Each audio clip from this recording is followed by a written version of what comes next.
Uduasha city, where the sun is a mirror and the moon a shadow. 800 years ago, the gates of death were broken by the Emperor Immortal. The 5 key bearers, however, had already unlocked them and walked right through. It is in Uduasha city they dwell. Now, the ghost field breathes next to our reality, lit by the eternal flame of the well of Udu. It is a second skin, a place where thought and will struggle against gravity and light.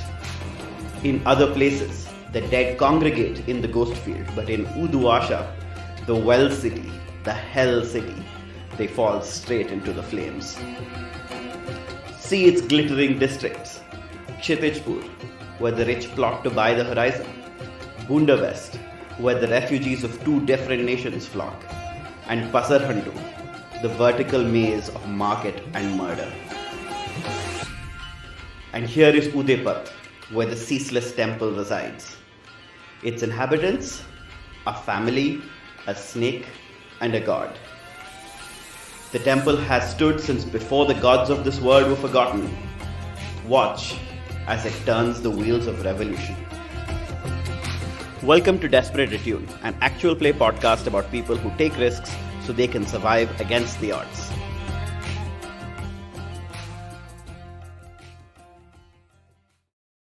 Hello everyone, welcome back to Desperate Attune. I come to you today with what is going to definitely be a firecracker of a session. Almost literally. Haha, did you see what I did there? Lol. I did, but I didn't want to acknowledge it. The fact that lol has become a word in and of itself that means the opposite of the acronym it once stood for, I think is just emblematic of the civilizational decay we find ourselves in. Lamau. That's a beautiful way to start an episode on. Good. I'm not gonna lie, I'm already feeling big snake feeling inside me, so you know. Do you need to go to the bathroom? No, because I'm just gonna shit all over your characters. Ha ha ha ha ha! I will say that I am in some pain, less than I was maybe an hour ago, but it does mean that, like, if I make any dumb choices, I'm just gonna blame it on that. Welcome back to Desperate Attune, everybody. Hello. Desperate to attune to Electric Boogaloo. Too desperate to attune Electric Boogaloo. With me, as ever, are my wonderful players, Aadiyat. Yes, hello. Joan.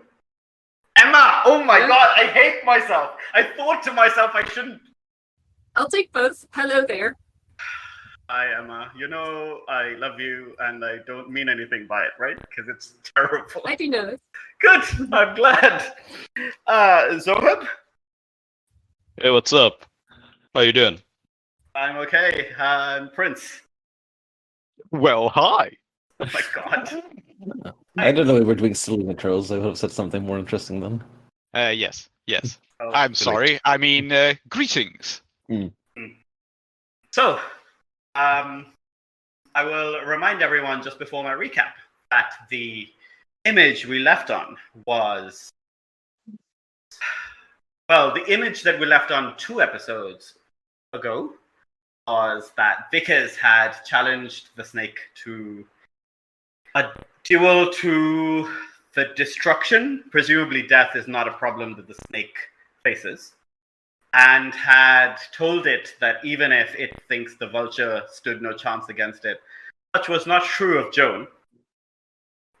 She did not yet know, of course, that Joan had abandoned her previous form of the chariot and had taken on a new name, the Riot Crow, in her meeting with Avrad and Kuset far below Uduasha, deep in the bowels of the well. She met the Mage of Stars, so-called, the most powerful sorcerer in Uduasha, if not Iruvian, who keeps eternal vigil on a door that he is convinced guards some world-ending danger. And he and Joan had a conversation about what exactly not just lay behind that door, but also what was appropriate to do about the kinds of dangers that they both knew existed. And after some very, like, I think, profound self-reflection, Joan, I think, turned away from this crusade, which undoubtedly, if it had succeeded, would have ended in the deaths of, tens of thousands, hundreds of thousands, and if it had failed, would have definitely resulted in the death of one person, Joan. But it also lent her some respect from the major stars, and he said that in her time of utmost need, she could call upon him, and then he warned her that he no longer answered calls in quiet voices. This may become relevant today, and I think that where the camera kind of cuts in now is we do the classic thing that I think a lot of TV shows do when they do, when they take a break, right? When they're like, oh, cliffhanger, and now something different, is we actually pick back up from the something different, not the cliffhanger, right? So Joan, just tell me like a little bit about how you get back to the temple, how you kind of deduce what's going on, and why you make the choice to go into the Sanctum Sanctorum and not, I don't know, try and help Zajudan. All right. But I think the answer to how does she get back is very simple. She walks. Because she is far away from any tools that she might have on her to travel faster. So she arrives in front of the doors of the temple, and like a person arriving home, she will just walk inside. And I do not actually know what she will see there. Well, temple's in a bit of a state. Everyone in the temple is in one of two places. The first place is in this sanctum, in this healing nexus that Zajudan has projected around himself in order to help Miraz. And in that place is Miraz, the golem, the glove box, as it's called. Padmapriya and Padmamukhi are in there. Triparna Sen is there. Abbas is there. And they are all very concerned about helping Zajudan come back from what appears to be this coma. Mm-hmm. On the other hand, Vickers, an alternate version of Zajudan from a different parallel reality, and a past/future version of Freya are all within the Sanctum Sanctorum, facing off against the snake. And, Vickers is, I guess, as you enter, about to challenge it. Like, this conversation is happening, right? So we will see maybe even those things intercut. All right. Can she see the healing nexus? Is that in the Great Hall, or is it elsewhere? I think I was discussing having that happen in Miraz's lab. Yeah, all right. So that's far away, or at least not the first thing she sees. Neither is the Sanctum Sanctorum. But if the snake is returned, or has appeared in some way, I imagine that she would be able to sense it. Yeah. So what eldritch, like what occult sense? What has changed in the temple's air, like that you can pick up? I think it's almost like a smell. Mm. That kind of papery smell that a lot of snakes have. Mm. I think to someone else it would sound like wheels turning, but you don't. That's not really the sense that you use, right? Maybe it is. Maybe it's also kind of like the vertigo, like centrifugal vertigo, of like feeling as if this place is turning, or as if you're standing in the middle of something that is turning. Yeah. I think a combination of these things. Yeah, okay. And she has come here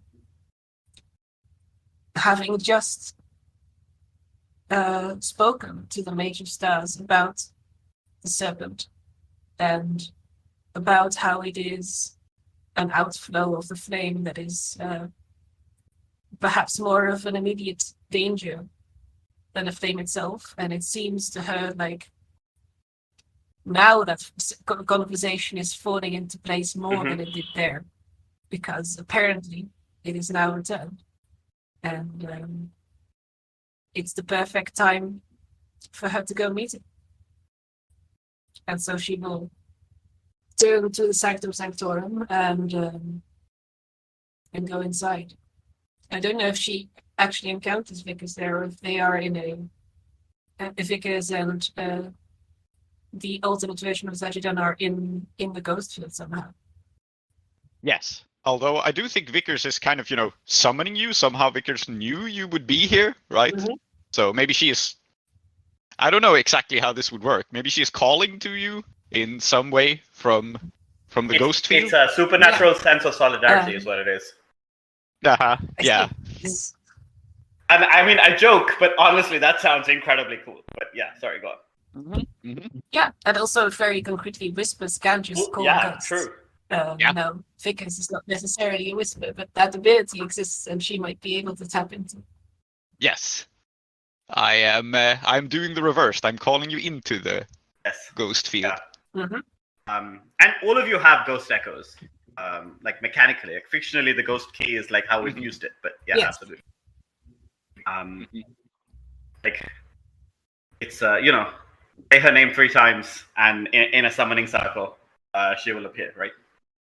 So yeah, Yeah. That's not what you should say. That's not what you should say. What you should say 3 times. no, Mm, no, mm-hmm. Go on, say it. No. I should mention for the listener that Zoheb has put into the chat a truly cursed phrase that we had all thought we'd seen the last of, which is, "Come on and slam, welcome to the jam." And I've This is how you call someone into the ghost field. this, how potentially you're going to call Augustus Khan into the Yeah. ghost field, but I don't know if Joan's going to respond to this. Yeah.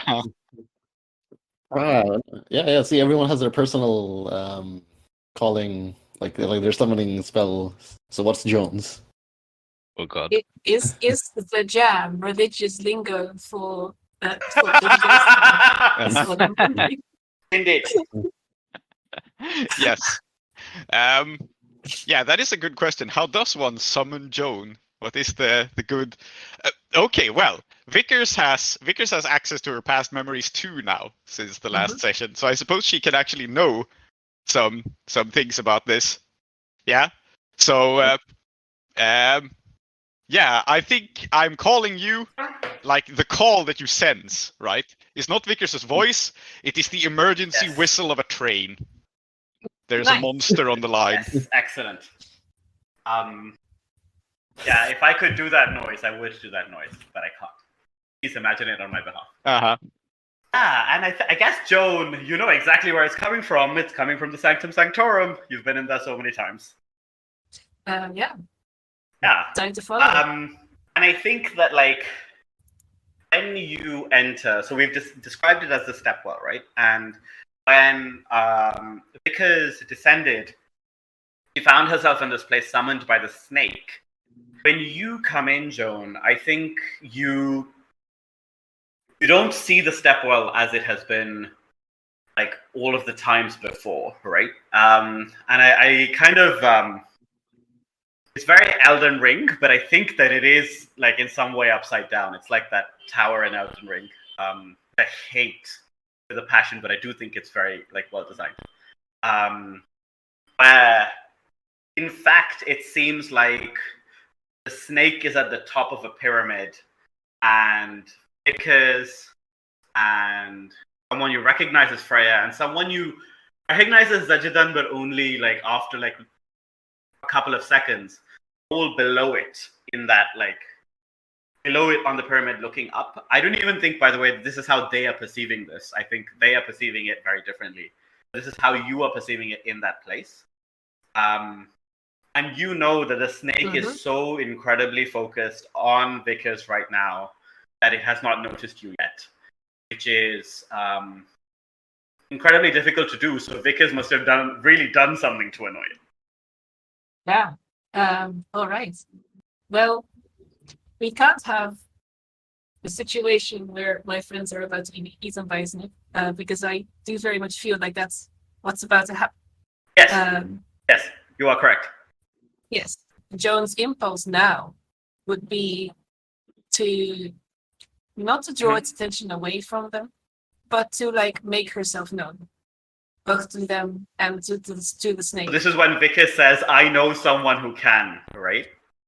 Yeah, kind of also as a way to like empower that implied threat of like, hey, it's not just us.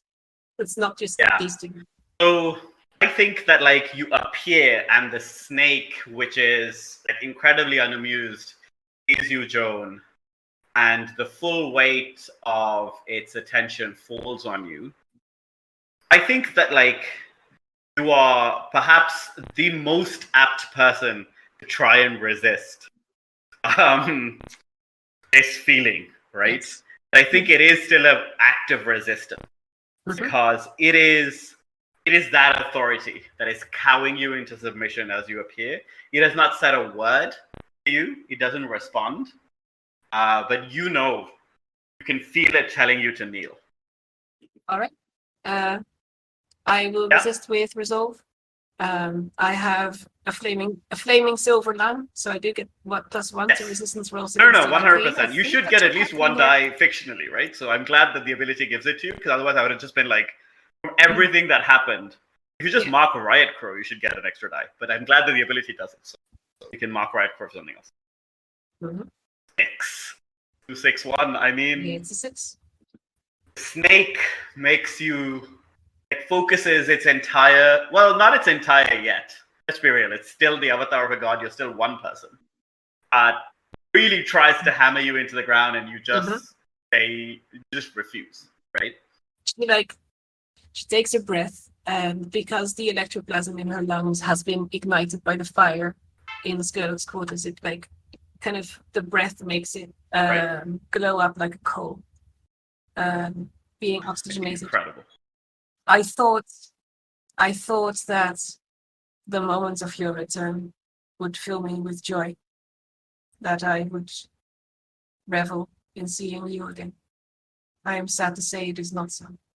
I think the snake says, "You were always my favorite, but now you have become just like the rest of them." Why have they angered you? And she asks a question to the snake, but she looks at Vickers when she says it. Vickers, as she hears this, she looks up, kind of knowingly at Joan, and I think there's something definitely different about her, because Vickers has her memories of being the vulture, of being the destroyer back now. So there is like a more timeless, ancient quality to her. And she simply says, "His Majesty thought himself more important than family."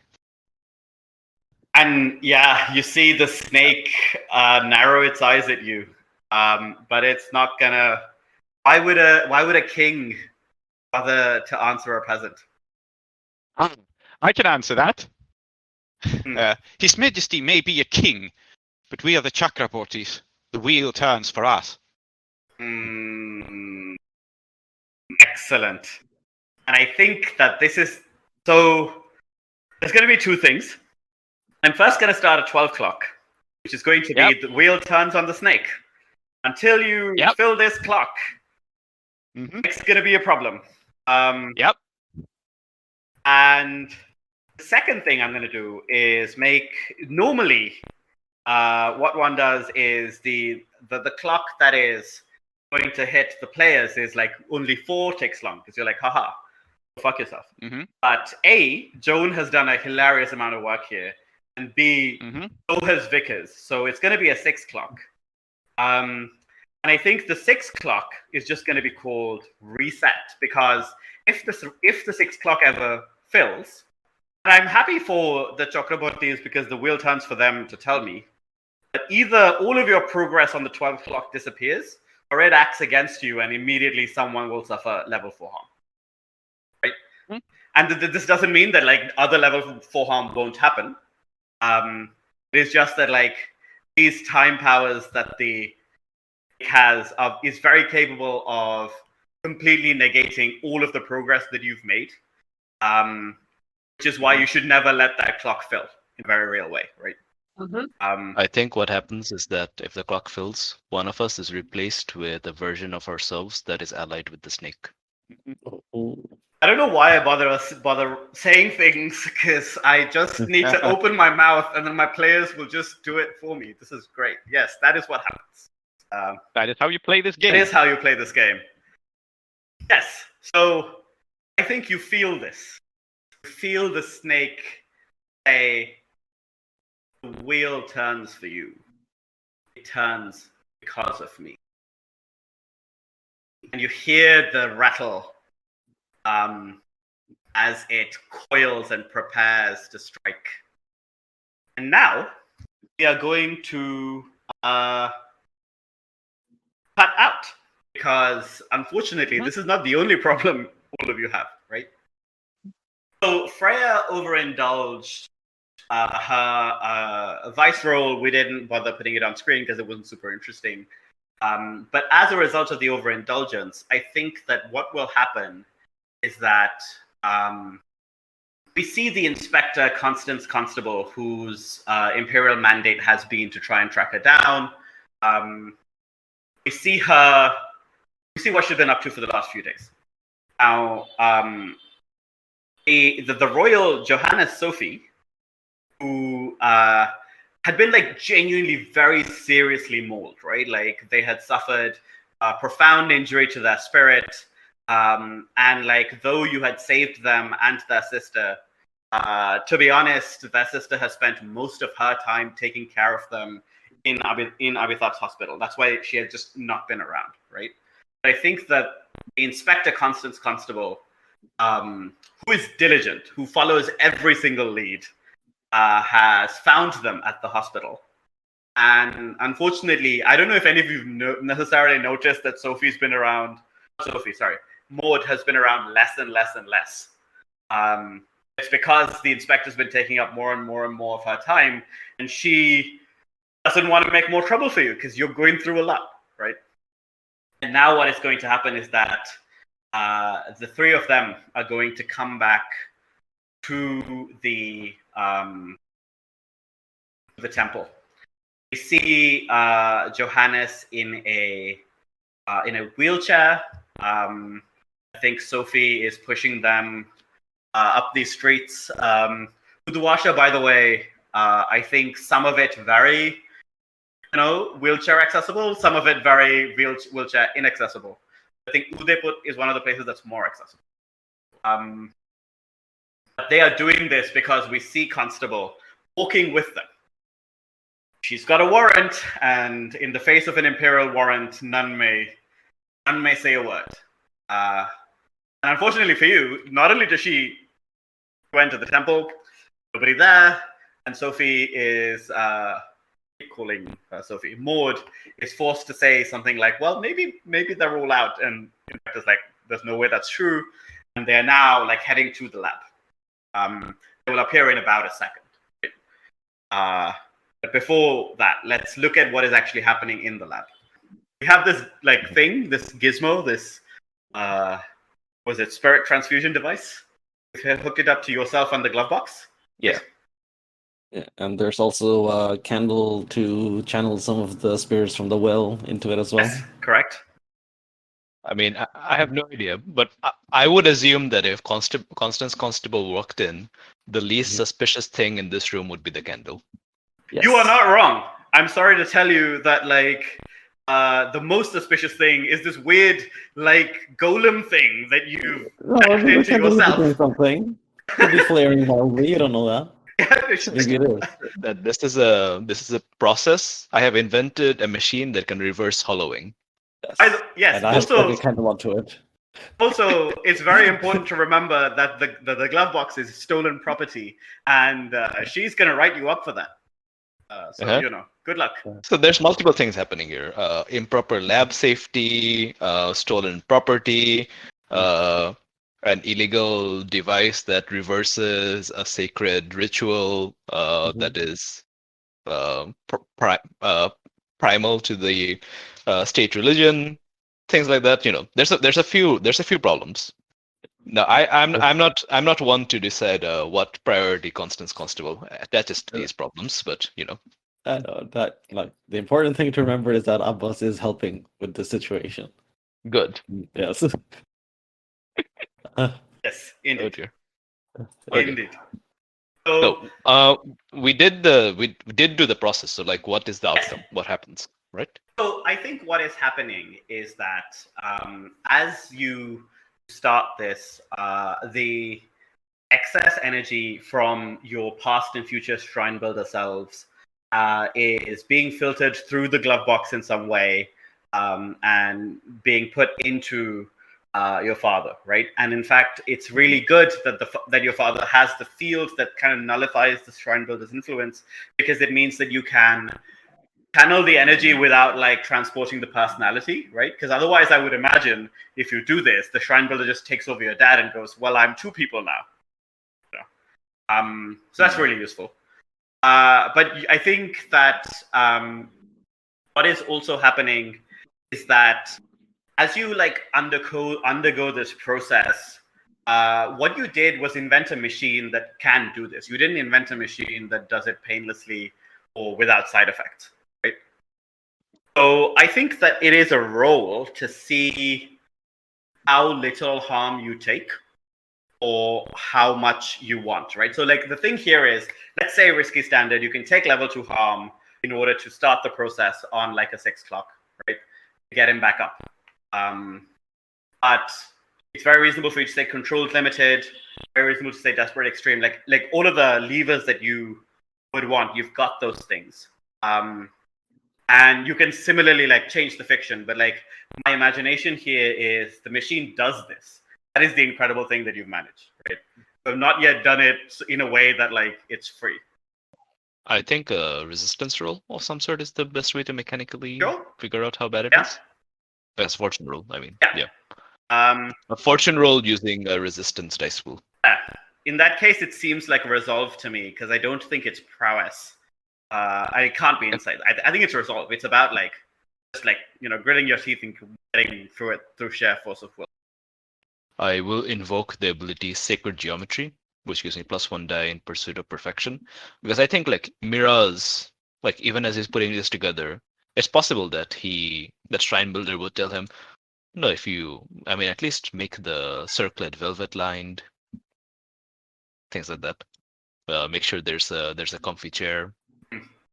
I guess in fact, I don't even think it is the Shrine Builder. It is your memory of what the Shrine Builder would say, right? Because Zajidan's control here is absolute. There is none of that influence coming through. But you have unfortunately a good enough like memory. Yeah. You've been through it so many times, right? I think it means that I don't get possessed, but I do have access to what I have learned, Right. And like the past memories to an extent. But I'm still I will be in charge of myself. Yeah. And please tell us what you rolled. I rolled a 6. Exactly. A 6. So I think that with a 6, you manage to do this smoothly enough that it goes straight from the excess energy into Zajidan, right? You are merely a conduit, and you are in many ways the perfect conduit. Who better to for the spirit energy to pass through than the son of the man to whom it is being given, right? You were born of him, and now he will be healed of you.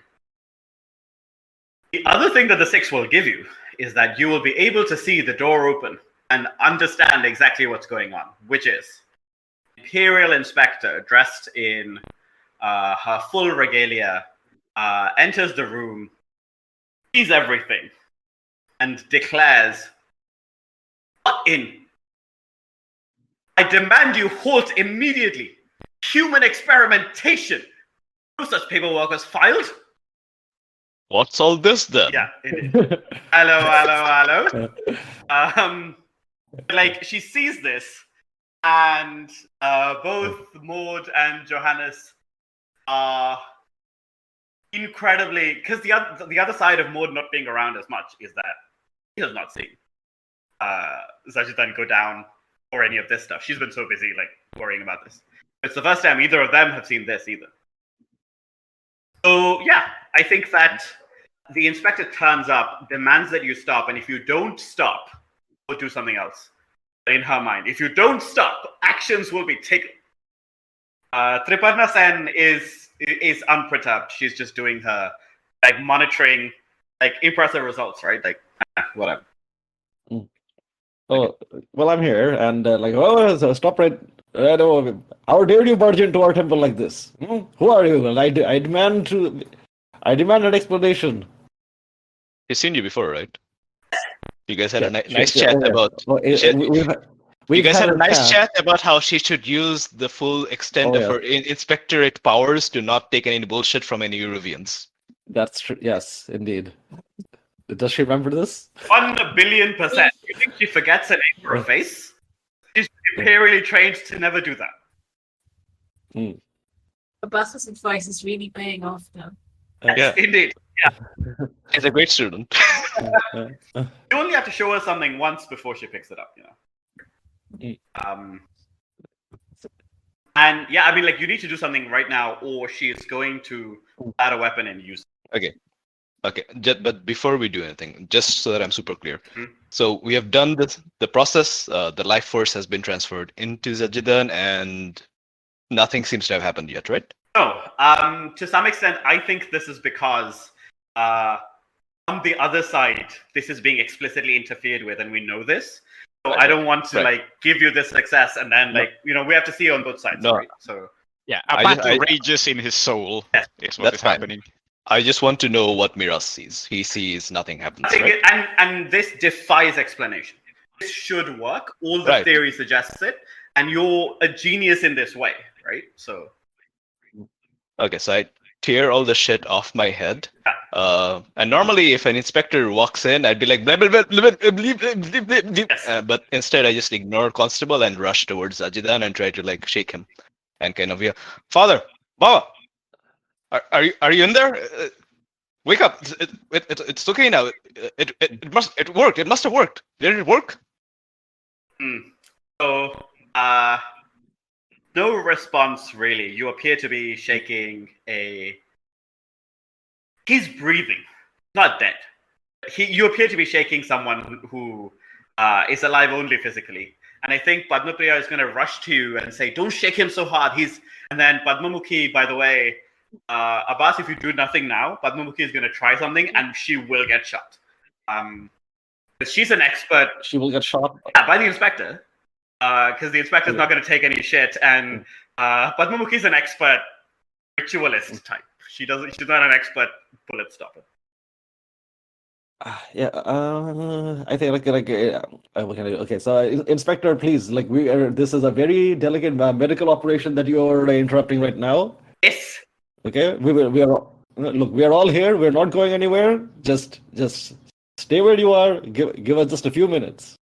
The background Miraz is violently shaking his father. While one of the women who raised him is like, "Don't do that. You could break something." And then I do actually let him go when I'm told that, almost he's radioactive, and I kind of back off, confused and looking around. And I think I want to be clear here that she's not being unkind. So I think when you do that, she grabs your hand, she's supporting his head, and she's looking at you and she's saying, "Be calm. This is an experimental procedure. We don't know what could happen. Maybe it'll take a couple of minutes. What is really important is that we make sure that we keep him as stable as possible, right?" And that's she's whispering this to you. She's also very worried because her sister is approaching this woman with the intent to do something. And Abbas, this is a role now, and I think you are absolutely in a desperate position, and you are going to have limited. You will start at 0, my friend, because this woman doesn't give a shit about you saying. Was it? Please stop. This is a medical procedure. Just give us a couple of minutes. Yeah. Right? I'm saying that we're not going anywhere. You can arrest us in 5 minutes after we've figured out what's going on with us. No, we can't, because the procedure clearly states that arrests must be done in a speedy and deliberate fashion, and delays are not to be tolerated. And I'm not going to tolerate delays. Right? That is the internal monologue. So yeah, Okay. and you're in a desperate position, and the desperate risk here is that Padmamukhi is going to die. So like I'm okay yeah, with that. and so I also want to be clear that like I'm not even bothering to threaten you. I'm bothering to threaten the people you care about. So he doesn't care. Yeah, indeed. It's an interesting way of like reverse psychologing the GM. Yes. Yeah. I don't even care Okay. about that consequence, actually. Yeah. Okay, desperate limited. Oh, oops! I didn't wait for anything, which I should have done. You should have done. Padmamukhi. I mean, you should resist this, but let's be clear. Prior to the I resistance, should. Yes. Padmamukhi turns up, eyes flashing, for a moment completely serpentine. She has turned, because we know that she's been experimenting with divine essences, and she turns into a snake and she doesn't turn physically, but it seems like that.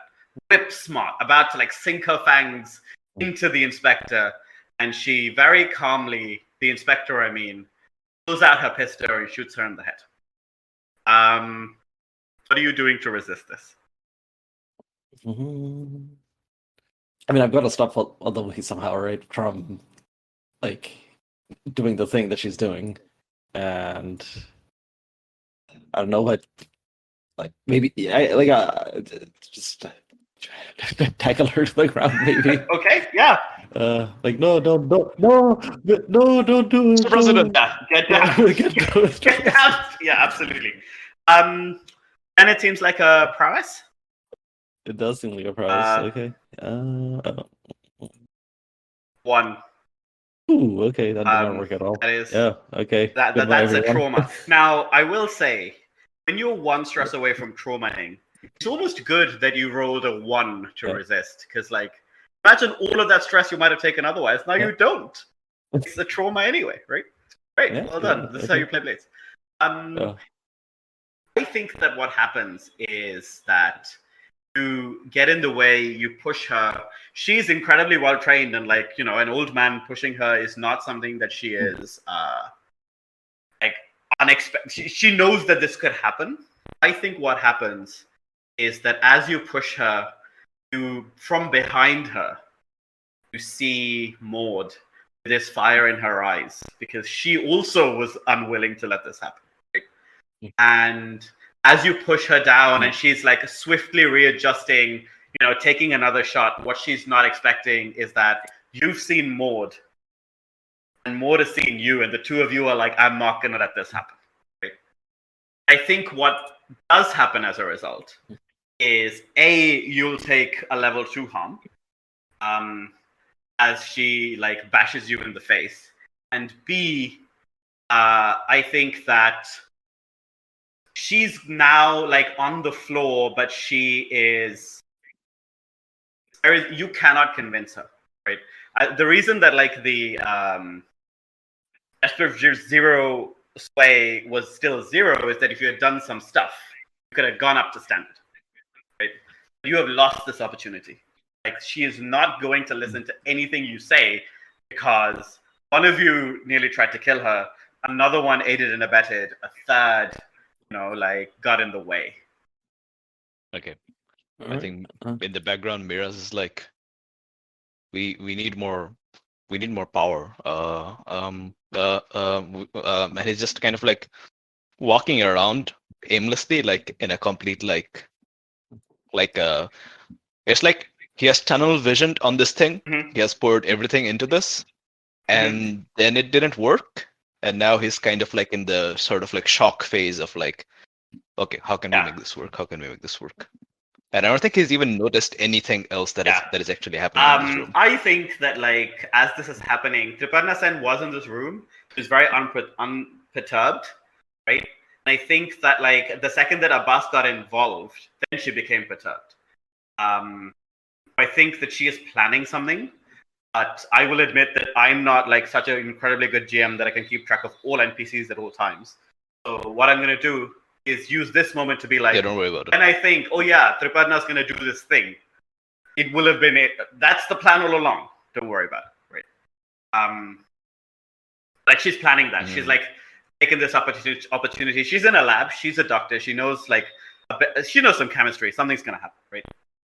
I think that like now we're gonna cut back to Sanctum Sanctorum as you are trying to figure out what's going on with your dad and Abbas. You are on the floor, like wrestling with this woman, knowing that like she doesn't hate you, by the way. None of this is personal, right? She's got a job to do and she has a duty to carry out. That's why she's here.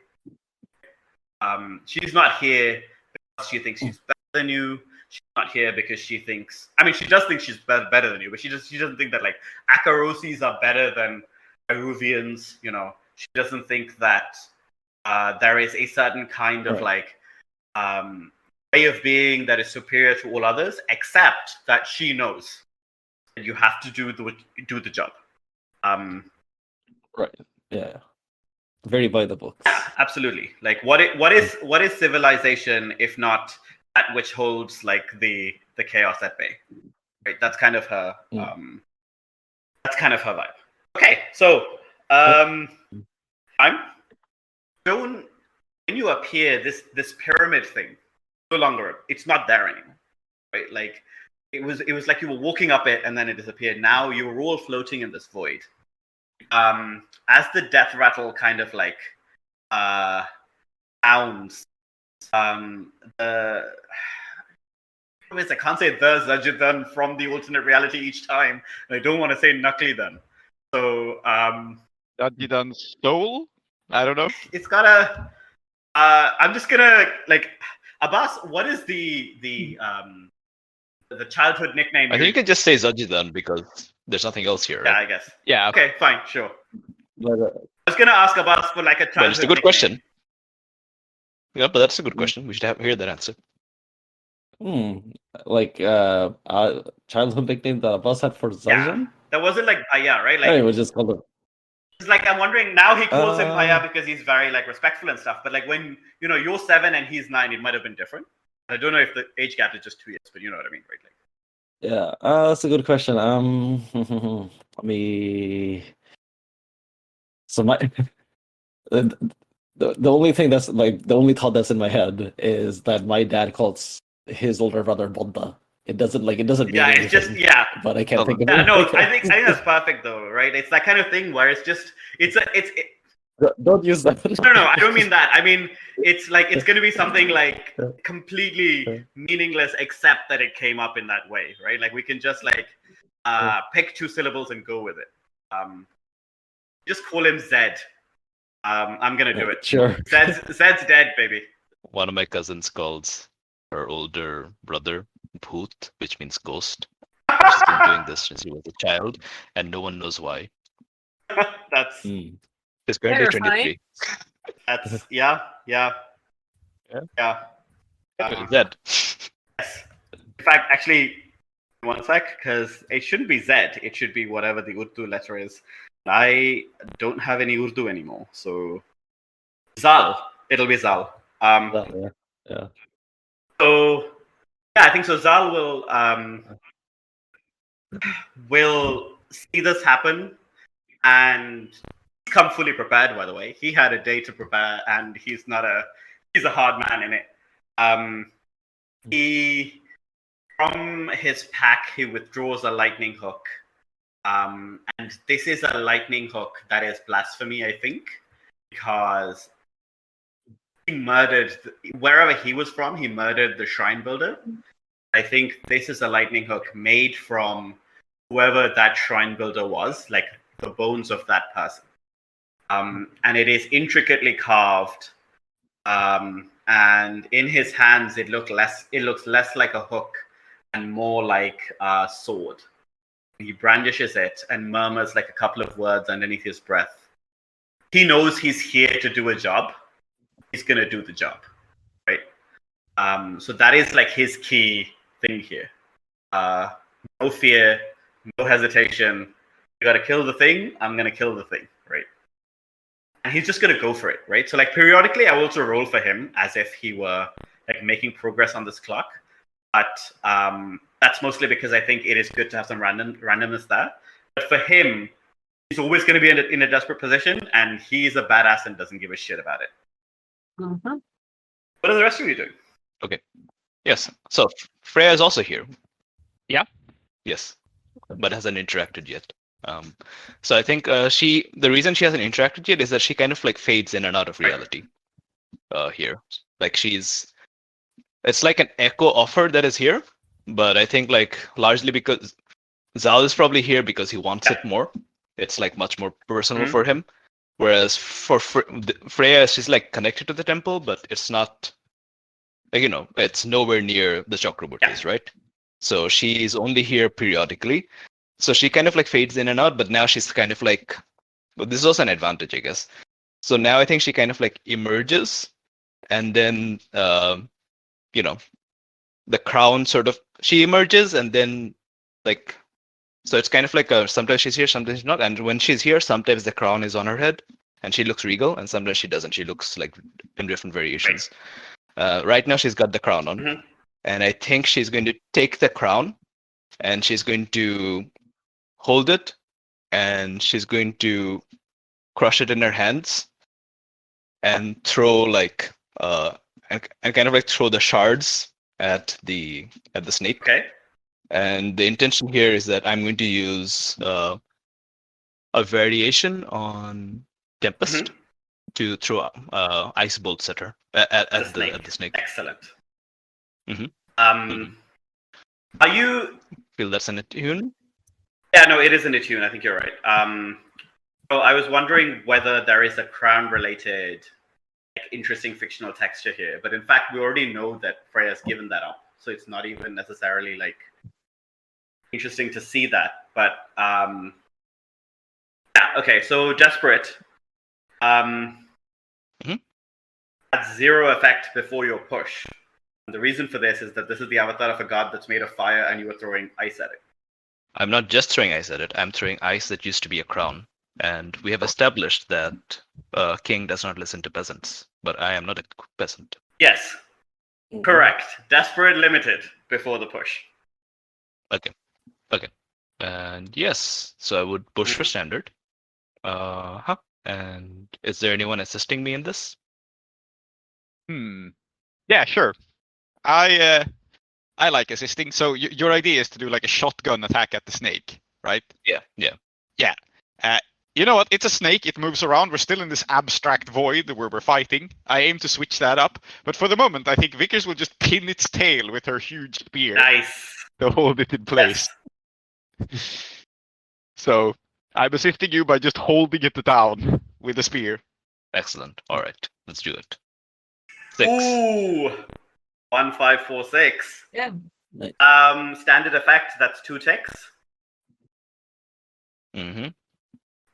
You throw your crown, which is into, oh my god, we're back in Game of Thrones. You throw your crown, which is frost, at the snake, and it's the fire that it is made of. Just for a moment, this impossible, huge, scaly body that is still like flaming shimmers. I think what we see is that the ice and the fire collide, and we see like it turn into steam, right? And as this happens, I think the snake hisses.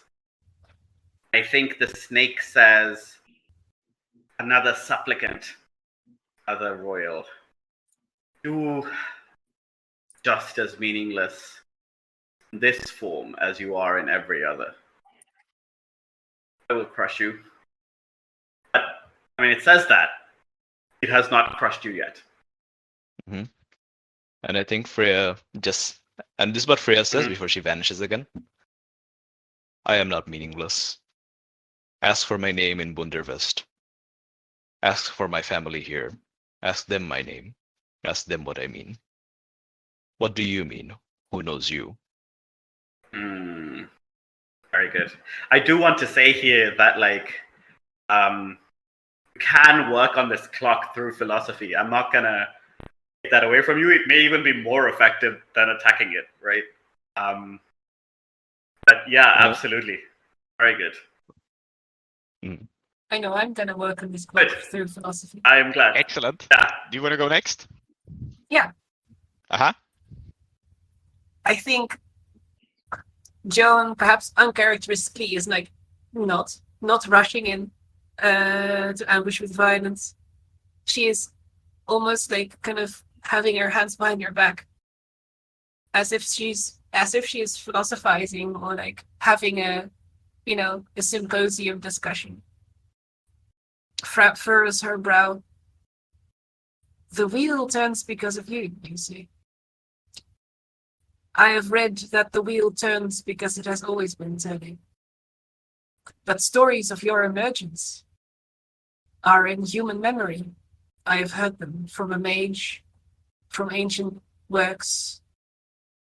And in ancient works it is also written that anything that has a beginning must also have an ending.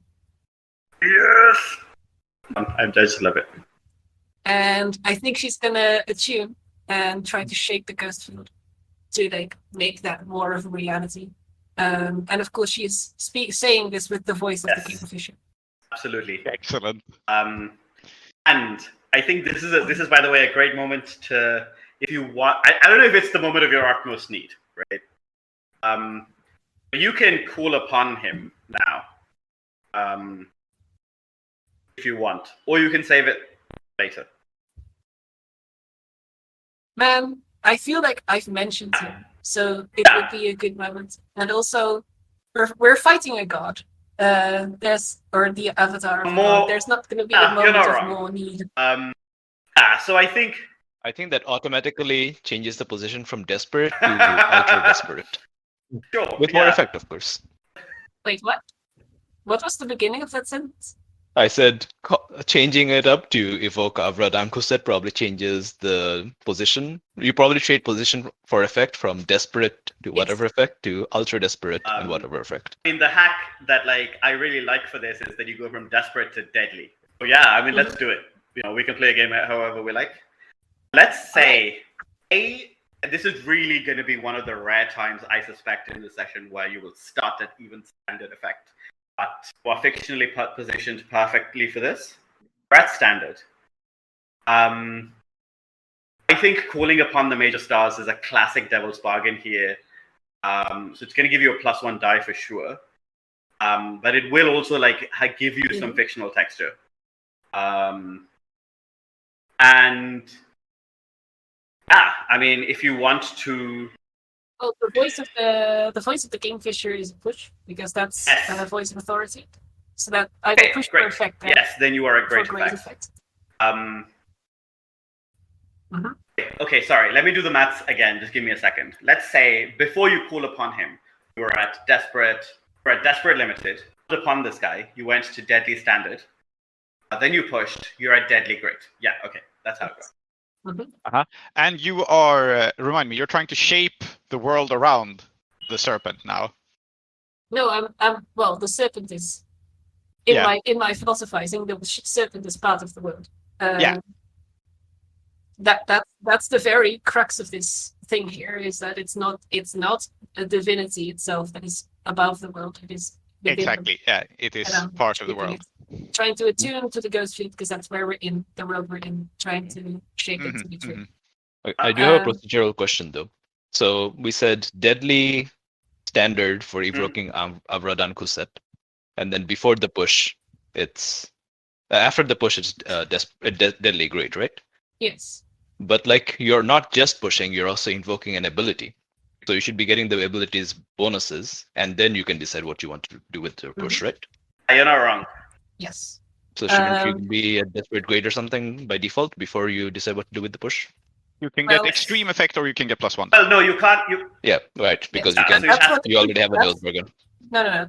That's what the push does, though. And the additional thing that happens is that either if you used it on a human, either you become the center of attention, or your word is accepted as fact, or at least your interlocutors cannot publicly talk So against. voice of authority is Speak what is against. permitting you in this place to even convince the god that you are correct, right? Because you are in a place where the divinity inside you is demanding that it be accepted as fact.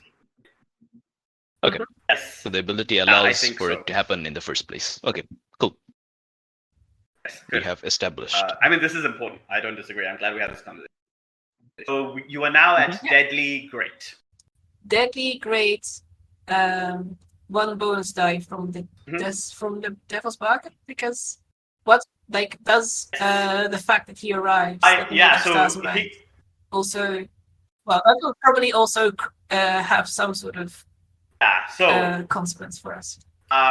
First of all, Major Stars can never leave his vigil. He knows this. And so he has concocted a way to assist you. Now, the Chakrabarti is all about like time and reality and so on. And that's why an alternate Zajidan can be. That's not what the Major Stars is about, right? So I think what he has done is that he has woven an effigy of himself of ratty, matted blonde hair. Right? And this effigy appears, and he knows very well that obviously hair is flammable, right? So he's treated the effigy also to like stand up to this kind of divinity. Covered in wax. I want to point out the thing also, Joan. I don't think I can assist you here. I can't think of a way to do it. But we have a special ability by which our god assists us with any one action. And I feel like now would be a good moment to invoke that, because you are telling the truth. Everything that lives must die. So it's not the snake that is assisting, it's the undying the fire of principle. revolution. Yeah. Yeah. Principle. The Chakrabarti is like, you are my real child, not the snake. Yeah.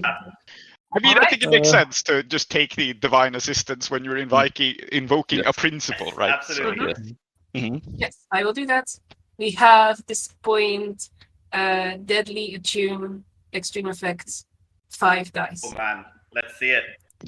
It can only succeed. Triple sixes. Oh my! It can only succeed. Wait. Incredible. Are you fucking kidding? Okay, campaign's over. We won. Bye. Okay. All right. I also mean like that the 6s are consecutive, so it's a 666. I want you in this moment. Think about this card you have with you, this Riot Crow, that is indelibly bound to you. I want you to tell me, kind of out of character, even, right? Like again, going back to the conversation we had that was about politics. What that kind of like consequence of like adopting violence has what that consequence has motivated in this space, because I think it is super interesting that you've done all of this and you're attuning and you are changing the world through your force of will, but I like the idea that it is not just, it's both your virtues and your flaws, right? And I think we've seen the virtues. You asked for help. I want to know what your flaws also do here. Well, I think the flaw is that violence doesn't have to look like drawing a sword and stabbing somebody with it. But it can also look like using the voice of a god to make it impossible for anyone to think other than what you just said. I think that's the violent thing. No, you're right. On the 666, right? I think we see how hear you speak, and he stops immediately what he was doing, utters something else, pulls out like a spirit mask, right? And is manipulating it because now there are 2 divinities in front of him.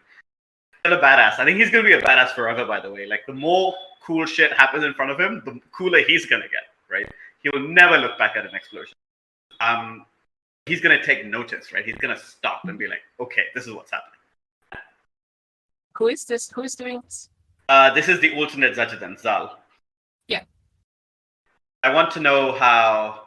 I guess Freya can conveniently not be here. It was very useful for her to disappear in this moment. It is literally the Kingfisher being used. But she can be here if she wants to. And I also want to know what you are doing, Vickers. Like on extreme effect, that's 5 ticks to be clear. So like, wow. And then there's some crit bonus as well, right? So Yes. I think having No, this pinned was great effect with a crit bonus. So, Yeah. Yeah. No, it's 5 ticks and something else. So, but I think what I'm doing is fairly obvious. I'm running up the snake. I pull out the spear from the tail, and I'm running up it towards the head, right? Mhm. And I will say, I know you, and I know your wheels, and I know your cycles and your eternity. Man hands down misery to man, it deepens like a coastal shelf. No more! I'm breaking the cycle! I'm dead.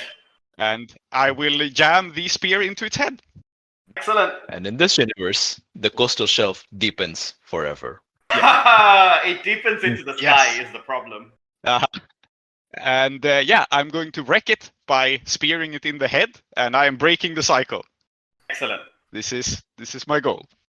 So I think I'm gonna rejig a little bit then what Zal is doing, because if you're doing this, he's gonna act like a to be clear, I don't expect this to kill it necessarily, but it gives me a handhold in its head. Oh, sure, yeah. The action like works on the clock, right? I think in this case, Zal is going to be like a cohort, right? Like you, like, because I thought about it and I was like, I already have rules for this. I don't have to like treat him like a different kind of NPC. So he's just an expert god killer, is what we're going to call him, and he's going to have 3 dice. So when you command him or you work alongside him, he's going to have 3 dice at god killing. That's going to be the one action he rolls. Yep. And so so I have 1 die from him. Like if you have 1 die from him if he's assisting you. You have 3 dice from him if you do a group action. I think I'm doing a group action. Yeah, depends on what he does. But if he is joining me in assaulting the snake, I also want to set you guys up. That's Freya. Mm-hmm. So Freya, I think, doesn't reappear, doesn't physically manifest again, but what does manifest is a torrential storm that douses the snake and also provides wind to boost you guys up. Right. Excellent. Okay. So this is Attune again, right? it's gonna. Yeah, it is.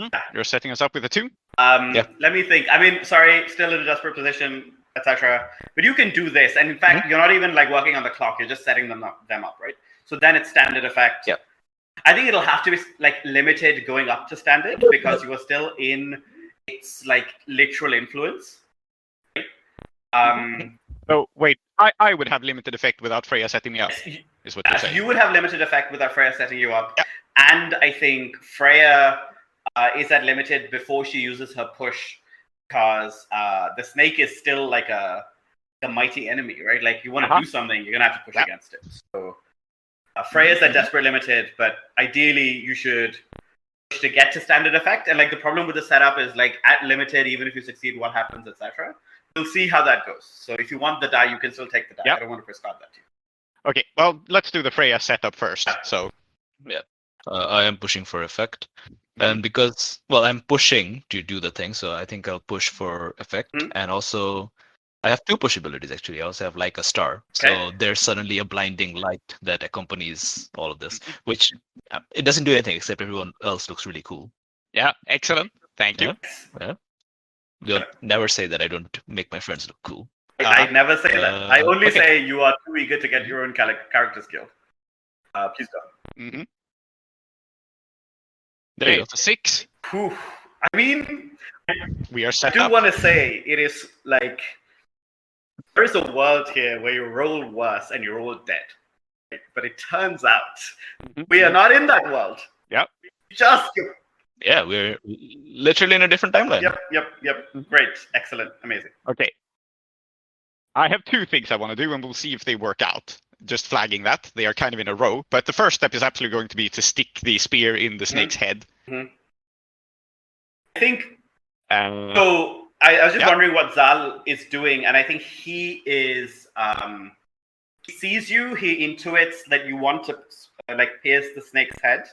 I think what he is doing is rushing with you. Like if you're approaching from like one end, he's rushing from the other, so that the snake ideally cannot look at both of you at the same time. Now the snake is divine; it doesn't have to like use its eyes, right?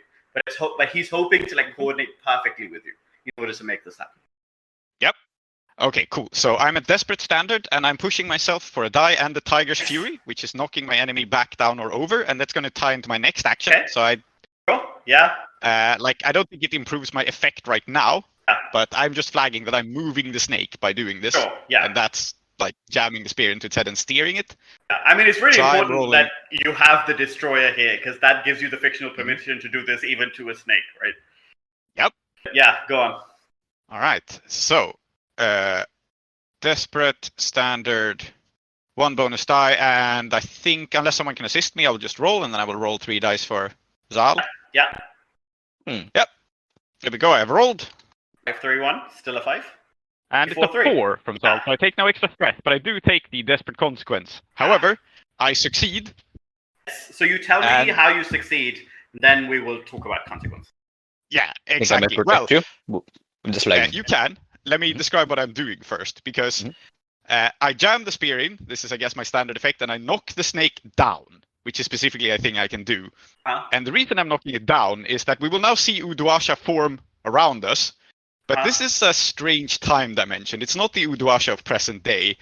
It at the bottom of it, there should be a well, but instead there is a large hole and the shattered remnants of a gate. For you see, 800 years ago, the gates of death were shattered by the Emperor Immortal. And I am steering the snake towards the gate of death. Excellent. Very good. And therefore, the desperate consequence presents itself so naturally, right? Because as you do this, the snake realizes, grabs you by the shoulder, or like goes to grab you by the shoulder, and Zal calmly, with no problem whatsoever, interposes between you and the snake, right? And as he does so, he says, take care, daughter-in-law. The would-be son needs the help. And just as he says help, the snake's fangs goes down on him, and it throws him into that hole, and you see him passing through those gates, like falling down, and he's going to pass through. And I think that the desperate consequence here is, A, I'm going to take this clock, right? But B, you are going to lose this cohort, and also more importantly, this very nice man who's a badass. You can. Yeah. On the other hand, he came here with the explicit purpose of dying to save us. So I think he has no problems with this. I want to make I think it's really important to stress that he made his peace with this. He knew there was some slim chance. This is how the perfect Mass Effect 2 suicide mission, everybody comes out. I mean, that's the perfect mission. This is not that. Right? Yeah. No, and he came here to sacrifice his life to save his son. It is all as it should be. Yep. But resist the other bit. Should resist, because the clock being ticked, prior to resisting a desperate consequence is 3 ticks, right? So. How are you resisting this, Freya? Yeah. So I see Zajidan kind of Team Rocket's blasting off again into the void. And Freya kind of briefly, shimmeringly reappears on a ledge overlooking the gates of death. And I think I'm going to resist this with some sort of deep spiritual resolve. So the consequence here is that you're putting 3 ticks on the 6-tick reset clock that we established, that if it fills up, one of us is going to get replaced by some version of ourselves that's amenable to the snake's influence. And that could be any of us, but I think Freya feels it the strongest because she isn't really she's got so many different versions of herself that can so easily be susceptible to godly power, of course, but also so easily susceptible to the allure of royalty. There are versions of herself where she did lead a massive revolution to regain Scotland. Thousands, millions of people died. There are versions of her like that. And I think what she does is that she closes her eyes and starts to, and understands that to that there must be some way to destroy every version of herself that is not the young girl who just wants to escape, the one who's in the real world. Does that make sense for Resist? Like a sort of like fictional sort of like resolve? And I think like what she's going to do is she's going to, this version of herself wants to then pass into the gates of death. Oh man. Okay. Sure. And I want to make that clear that Freya in the real world will still survive, but like it's going to be like a shrine builder in the cycle sort of thing for her. Sure. Yeah, absolutely. I think that like it makes sense. Let's say that like partially what this does is I think that the resistance is also emblematic of this thing of like Freya wanting to like move on, but knowing that she's abandoning something that like meant a lot to her.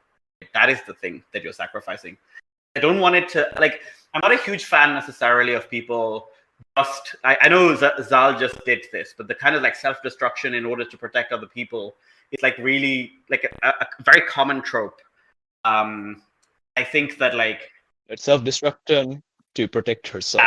If you understand what I mean. I think I like that a like lot there's better. always going to be versions of Freya, that would be a pawn in this game, and she no longer wants that. And so this version of Freya is going to put an end to all of that. Yeah, and I think like just thinking about this, one of the reasons that Al doesn't sit as badly with me is A, I mean he's not a PC. B, I think he didn't want to die, right? Like he wanted to live. He accepted, however, that was like very unlikely, right? Whereas in this case, this version of Freya is making an active choice, but she's making that choice detriment of herself in a way, right? Yeah, absolutely. Seems like resolve.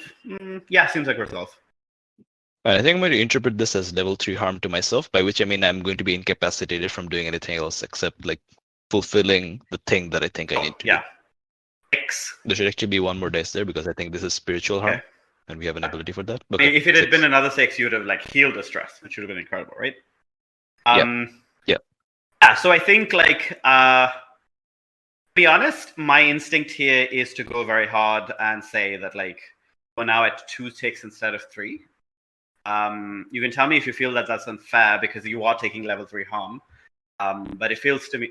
I think it should be 1 tick actually. My feeling here is that like it can't be 0.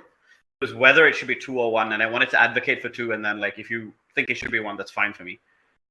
I think we should cut back now, but I think we have the scene. And Joan, I don't think you are seeing this in the same way as everybody else is, right? Because like you are not hurtling in that way. I have a very dumb idea for how to set this up. Actually, for how to set Joan up, and this is, let me remind you, a screwy ghost field metaphorical dimension, right? So I'm throwing the snake down towards the gates of death, and it will see this like Udwasha and this great hole at the center of Udwasha, and then we zoom out and we see that it is actually Joan's mouth. So I have a mouth, and you will scream. Yes. I don't really know. Yeah. Because I think Joan's mouth is something else than like. It's not I was death. going to say that Joan explicitly does not want to eat the snake. Yeah. Because all the gods that she has eaten and all the divine things that she has eaten or taken into herself still remain in the world. That's true. But we are killing the snake, not keeping it in the world. It makes sense. We are breaking the cycle. Yes, we are not leaving a trace of it. Yes.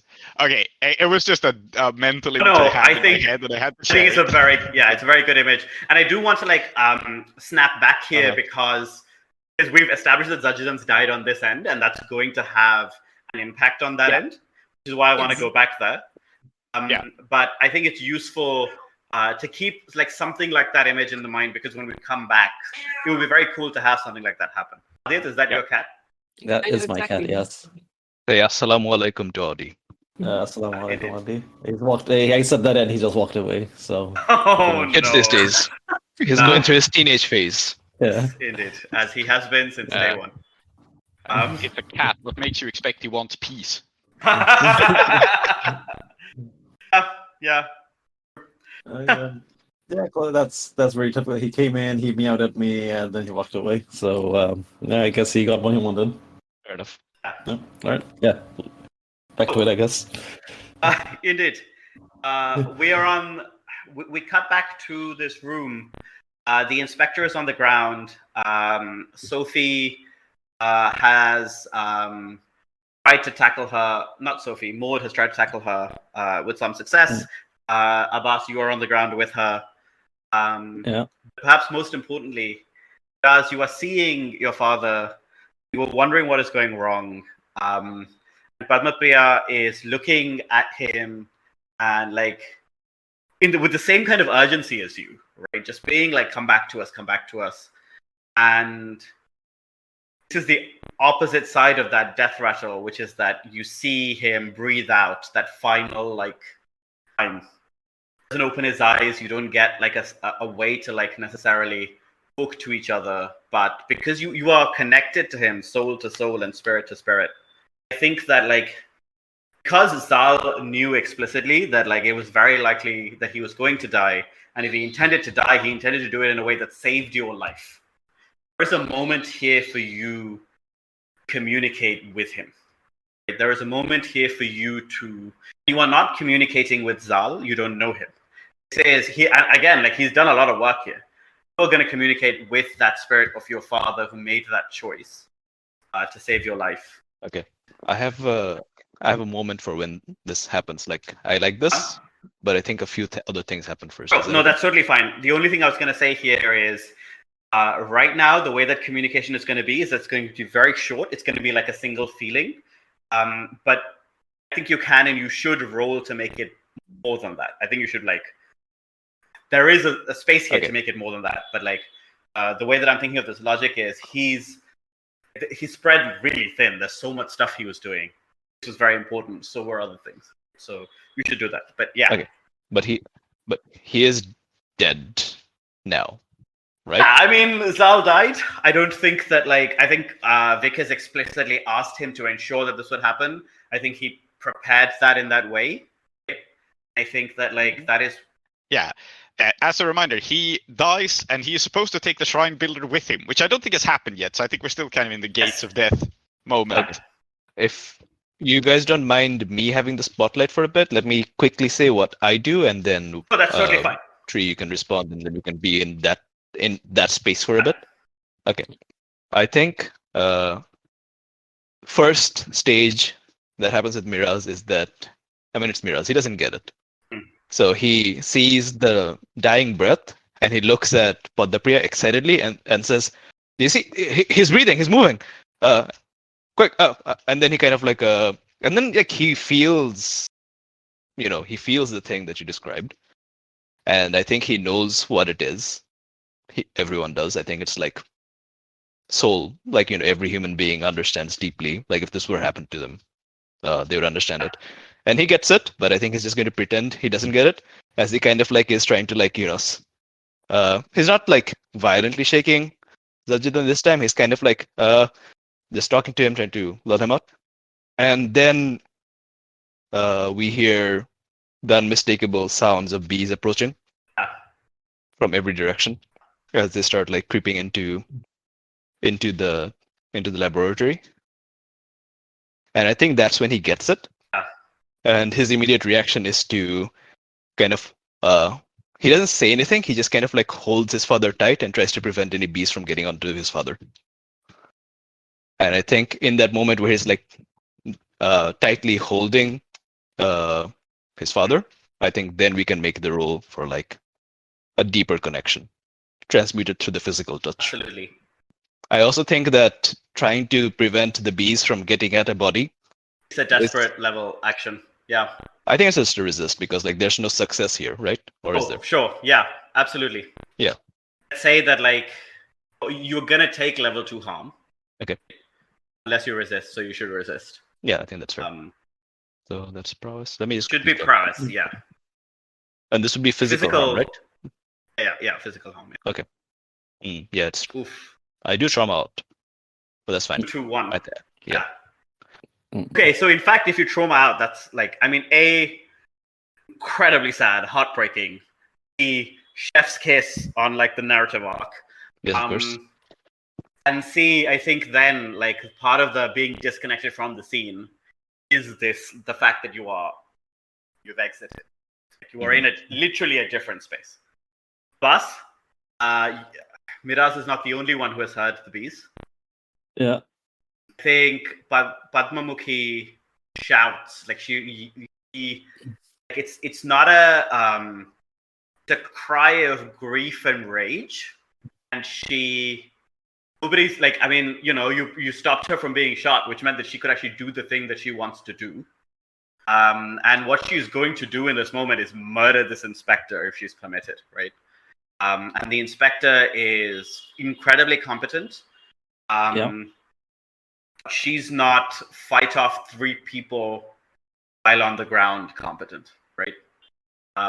Even John Wick gets hurt in those films, right? Yeah. I mean, so murdering an inspector, and Zajuddin is dead. Murdering an inspector in a very different level of emotional space is a terrible idea. Do not do that. Because I'm like, while Zoheb was narrating that, like I'm thinking that so Abbas is not watching, but like he's there while his brother is dying, and he's just being dispassionately being beaten up by by a cop. Yeah, by a cop. So, so if I'm coming back, like if coming back from a trauma, I think like Abbas is like enraged. He's gonna try to land blows too. Like logic has gone out the window. It's like my brother's dead because of you. I mean, it could be, right? And I think in that position, I personally would just connect that. I wouldn't even be like, if you'd waited 5 minutes, right, you could have prevented that. You didn't wait 5 minutes. In the larger systemic scheme of things. The larger systemic scheme of things, 5 minutes is always useful. That's what I believe. Indeed. So yes, I'm just going at this inspector with everything I've got. So excellent. Okay. Yeah. Desperate situation. Desperate situation. Yeah. You are now actually at great effect because you can do this. A, I think great effect is necessary to murder an inspector, but you have that. And B, even if somehow you fail, Mamuki is going to do it for you, right? Like, in fact, this is probably like a group action with your cohort, but this is not. Second, let me just look at your tier 1. I think she will actually roll like 0 dice because she's an elite adept. She's not an elite bug. No, then 1 die. She doesn't get. How does this work? That like if you try and roll something that's outside your expertise, you just roll 0 dice. I think it may be that. I'm also going to be rolling 0 dice, so this is not going to go very well. Oh, I think the thing is, God can always help you for free. Remember, the God can always help you for free. And let's be real. On a 3, it's not that she's not going to die. It's that on a 3, it's that she's going to die in a really unhelpful way, and then you're also going to die. Right? But the role here is not to see whether you can kill her, to be honest, because I see. There's too much going against her. Right? It's about seeing how messy it is, whether she manages to do something. Right? Like she doesn't just walk into Odo without being prepared. That kind of thing. Yeah. Sure. I mean, luckily, I've just got a fresh stress bar over here. So much stress gets done. Yes, indeed. To be honest, given that you have just traumaed out, I think it's very. This has to be the thing that you do. Okay. So we're doing it as a group action then? Yeah. You will roll 0 dice for her and 0 dice for yourself. You are leading. Seems like either a wreck or a skirmish to me. You both have 0 in. Looks like skirmish to me. Yeah. Skirmish. I'll push myself for a die, and then come up to a grand total of 1 for myself. 2. Ooh. You can roll the 2 dice for her. She could still roll 2 successes. Okay, I see. 2 and a 3. What's gonna happen here is you go at her. Are you just beating her with your fists? Just swearing, beating with fists, knees, anything. Just you fuck, you come in, you kill my brother. 100%. So on and so forth. Yeah. And to be honest, Padmamukhi is in much the same state. And she is transforming. And oh man, can I resist this? Oh, but you should. You can see, I think this is where, to some extent, she's losing control of herself. And the snake, which is not a single entity in that it can. So in the Bartimaeus novels, Genie Bartimaeus says, oh, regular humans can only have one conscious thing at a time. You can read one line of text. I'm amazing. I can read 5 at once, all like under each other, right? Whatever that means. And what I mean here is that the snake, even as it is going through that battle and not doing super well, they're rolling really well against it, feels in this place. Padmamukhi loses herself to her grief and gives her even more power. And Padmamukhi, who until now, like, the transformation into snake has been so. She's been able to like control it to a large extent, right? She's been doing it very carefully, very methodically. That's no longer the case. Now she grows fangs, and you see her sink her snake fangs into this woman's throat. And this is not something that she or her sister will ever really be able to recover from. So, a good reason to resist this. Another good reason to resist this is that I'm going to tick the reset clock. So I think... Isn't the best reason to resist this that killing an inspector is a bad thing? It is so funny. I actually, I suspect you'll survive somehow. But like for me, Padmamukhi becoming some kind of cannibal woman, that hurts so much more. And I guess you killed a cop, right? Uh-huh. But I mean, yeah, there are all these reasons. I mean, we are trying to, if not kill, like beat the shit out of this cop for, because we were blaming her. So I'm not sure why I would resist Padmamukhi doing that. I think, like the inspector being killed, I don't think I can resist that, but I think I can resist the snake reaching out. I'm not in the scene, but I am with the snake.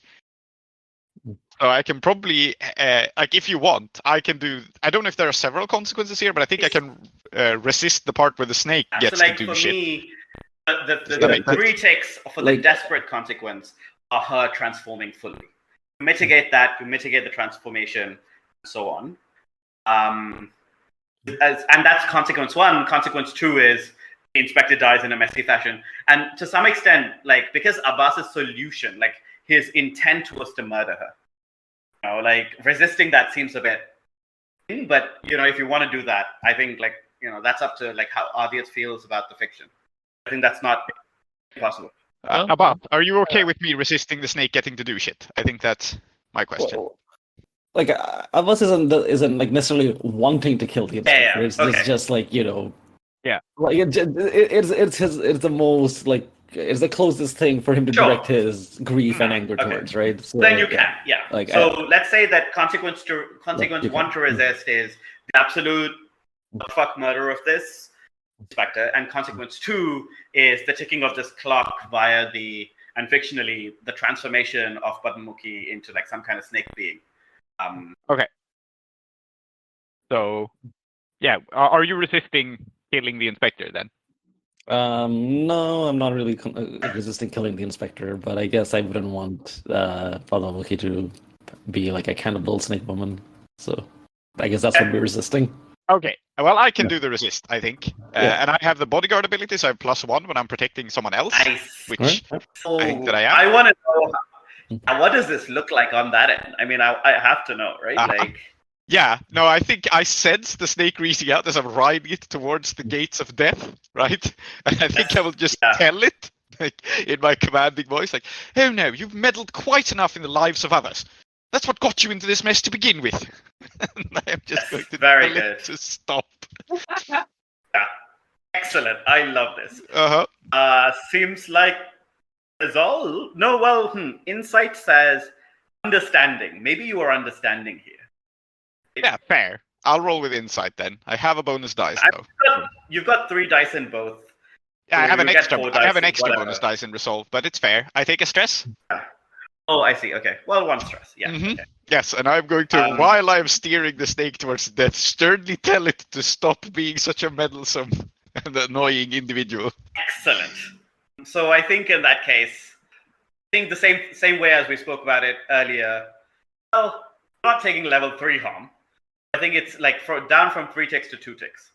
I think that the way that like that fiction worked was for Freya was very costly. This is not quite so costly, right? It makes sense to tick the clock twice. Like Padmamukhi does not become a monster, and the clock still ticks but slower. Yeah. I would like to resist that one, please. Okay. Because like what appears is like the snake is getting closer to like getting us on, like using its power to get us on its side, right? And I think what we see is that Joan is going to not eat but bite the tip of its tail. Okay. In a very symbolic way, because you have that like the images everywhere of snakes eating each other and stuff. Mm-hmm. And I think what the symbolic threat here is that if the snake starts consuming us and starts like by turning us into its allies, then it will itself also be consumed. Absolutely. Only by changing itself can it be permitted to change you. Mm-hmm. Exactly. Yeah, we're very deep in a metaphorical dimension anyway. 100%. Yeah, I mean, like this is it's phenomenology all the way down. Mm-hmm. This is an insight test. Makes sense. We have And a 5. 5. So 1 fewer tick again. So we're down to 1 tick. So you're at 2 now. 2 ticks, yeah. Unless someone does something, and I don't know if anybody's in the position to. Constance Constable is going to bid farewell, and there's a ton of bees right here who are also going to head for her. She is also dead. At least in this case, I don't think she's. Okay, I think in this case, what's happened is not that like. So Padmamukhi has been prevented. In fact, I think she holds herself. She's resisting. She's feeling like, again, the solidarity, right? But I think what does happen, Abbas, is that you like punch her and her head like knocks back. The back of her head hits something sharp, right? And it's an accident. It's not even, you didn't even mean to do it. Right? Sometimes that's what happens. Sometimes these things just like, you fall and it's a very bad set of circumstances, right? She's fallen. Question. Yes. So I traumaed out, but can I act in the scene? I'm just establishing. I think that the way that I'm imagining the traumaing out is that, like, right now, it's your character, but are no longer in the physical space in this way to be able to, like, rationally do something, because you've just seen this happen. I think the reason that the role to try and, like, make that moment with Zajidan work is that explicitly puts you even more outside the space that you're in. But you haven't even really exited yet. Like, this would be just, oh, can I do something now? There is some way you feel that Freya can resist somehow, because, to be clear, Constable is Freya's explicit rival. Right? It's not that you don't have the fictional permission there, or the fictional, like, standing to do that. At least it seems to me like Miraz is not in the position. Dumb idea then, regarding Freya. If Constable dies in the temple, does she show up where Freya is? There's the gates of death right there. Do they cross through it? You can make that happen. So the reason I say this is that the way that I understand I'm this just asking if someone dies in the temple and we are here in this version of Udasha where we're seeing the gates of death, do we see them normally? If it could have been anyone else, right? No, great question. So the reason I'm saying this is, so Vickers, you explicitly said weird, different Udasha. Right? Now, succeeded at that, which meant that did happen. Now, is that weird, different Udasha close enough to this reality that it can happen? A, and B, people are generally dying. Does this now mean, and this can be true, that there are loads of ghosts appearing here, all heading towards the gates of death, and she's going to be one of them? Or is it she's only... Yes, possible. Right? Like, even that is fine, I think. I think that is the way that this works. Yeah. actually, like, maybe because Constable dies and she's like physically close, suddenly you go from being in a deserted Uduasha, Gates of Death, to Uduasha populated by all of the ghosts who are dying, all heading in, right? And she's going to be one of them. So I think, so the fictional positioning here is in the Udu is a spirit well, where in our version of Uduasha, the main Uduasha A, we could say, if Constable dies, her body gets eaten by bees and her soul gets sucked into the Udu.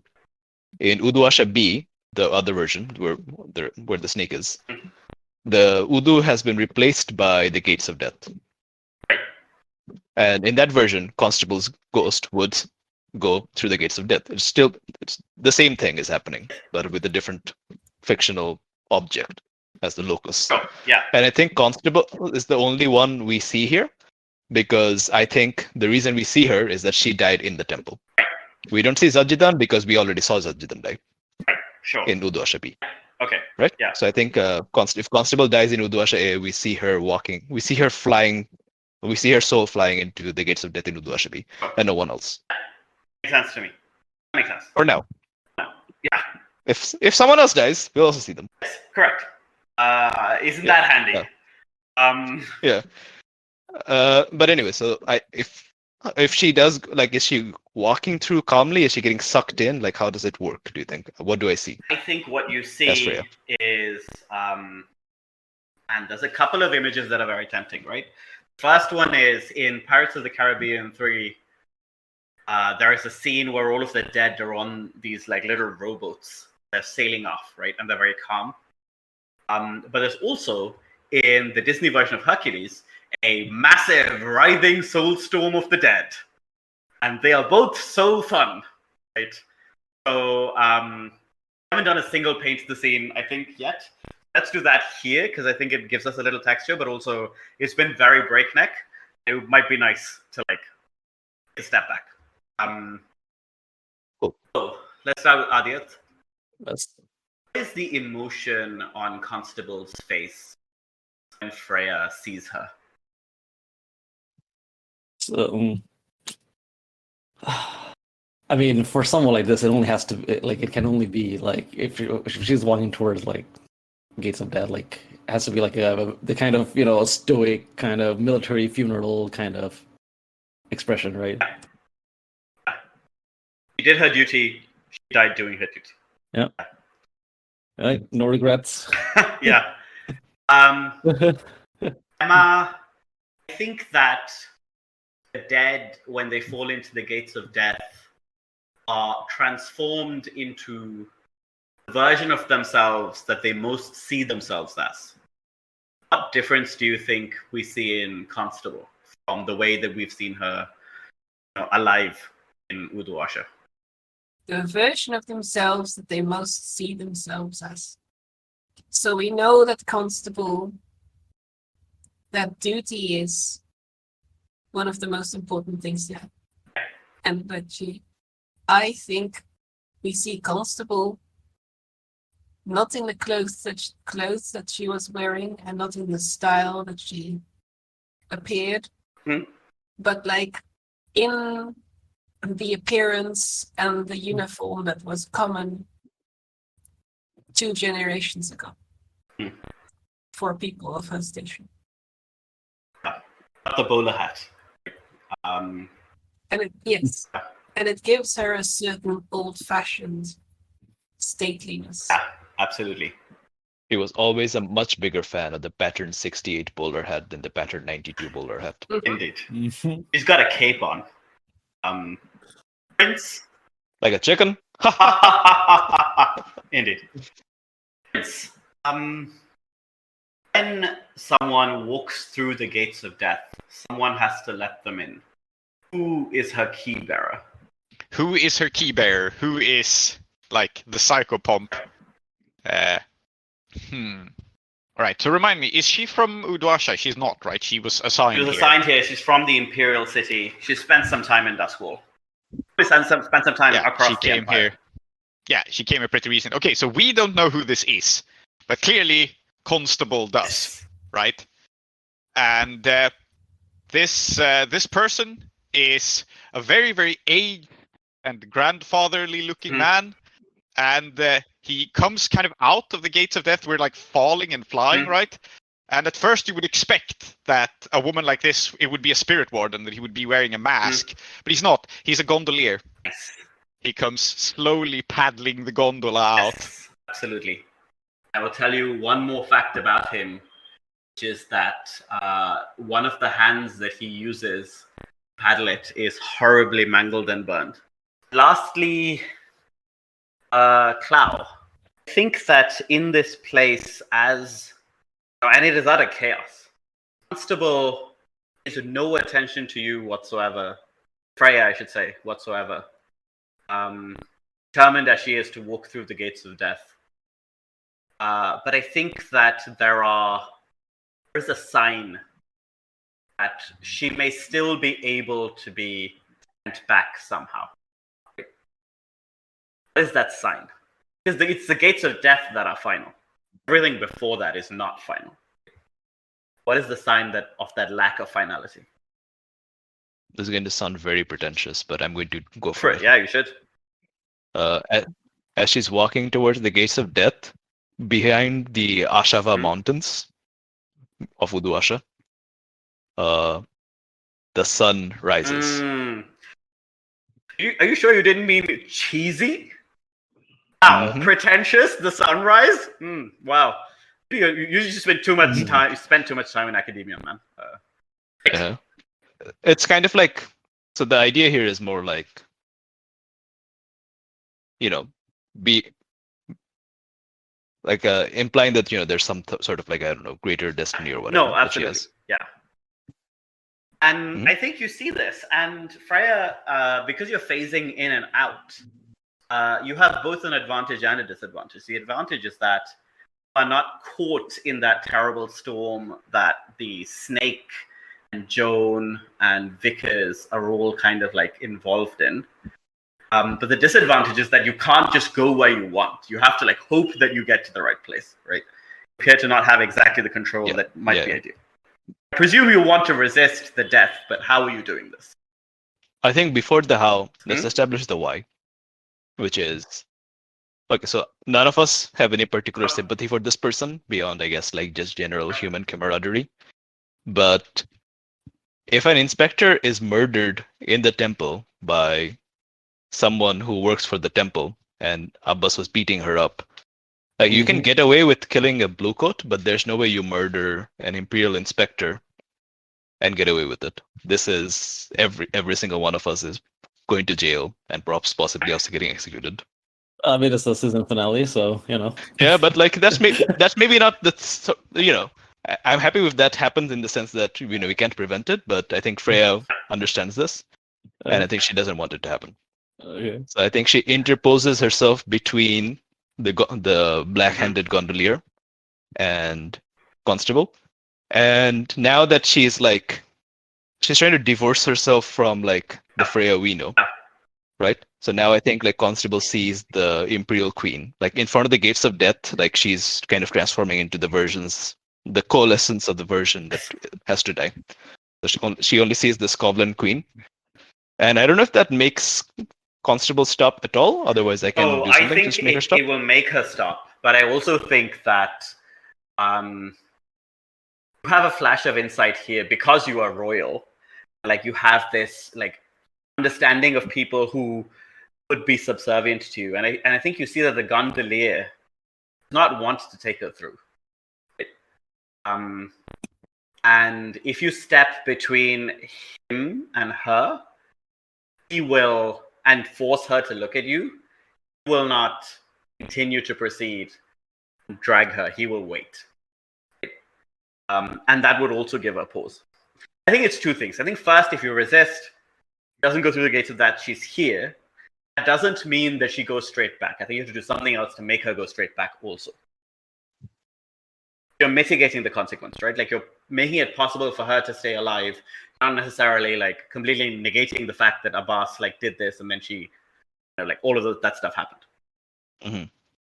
Okay.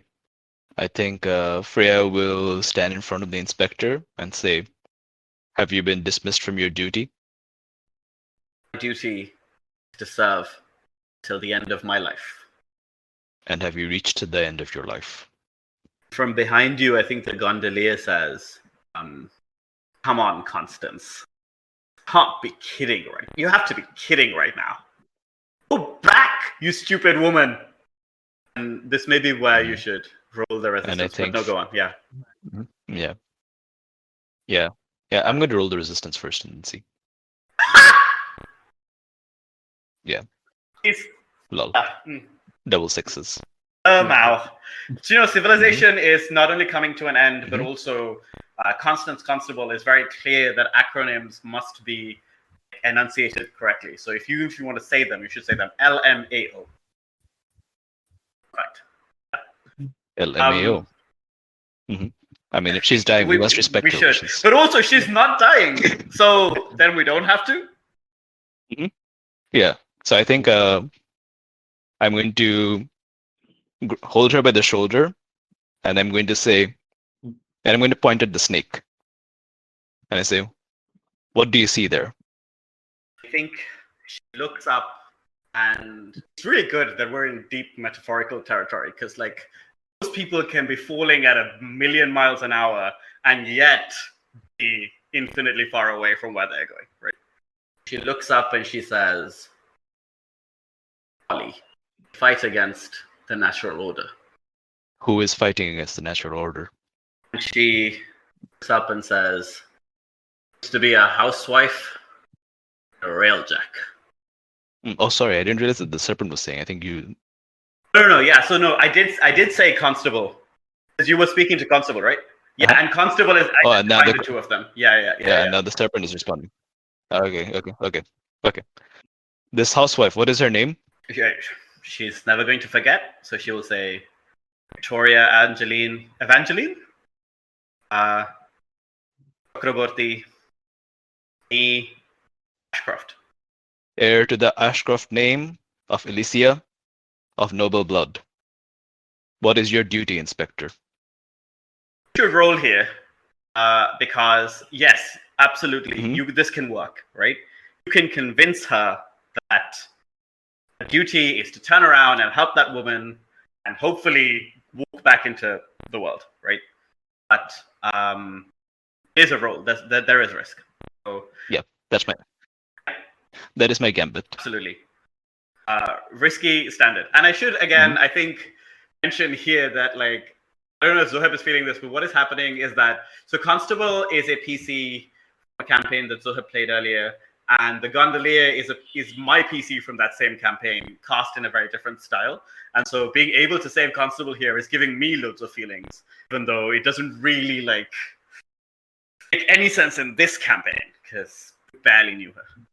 Everyone's like, Plaza is killing his characters. His characters kill his other characters. No! I'm going to save her. She deserves better. She deserves better. And full time star. Yeah. Yeah. Anyway, I'm going to push. Sorry for killing your characters. Yeah. No, it's okay. I don't care about that. I care about the fact that we're all it's very going to important that you not all get executed.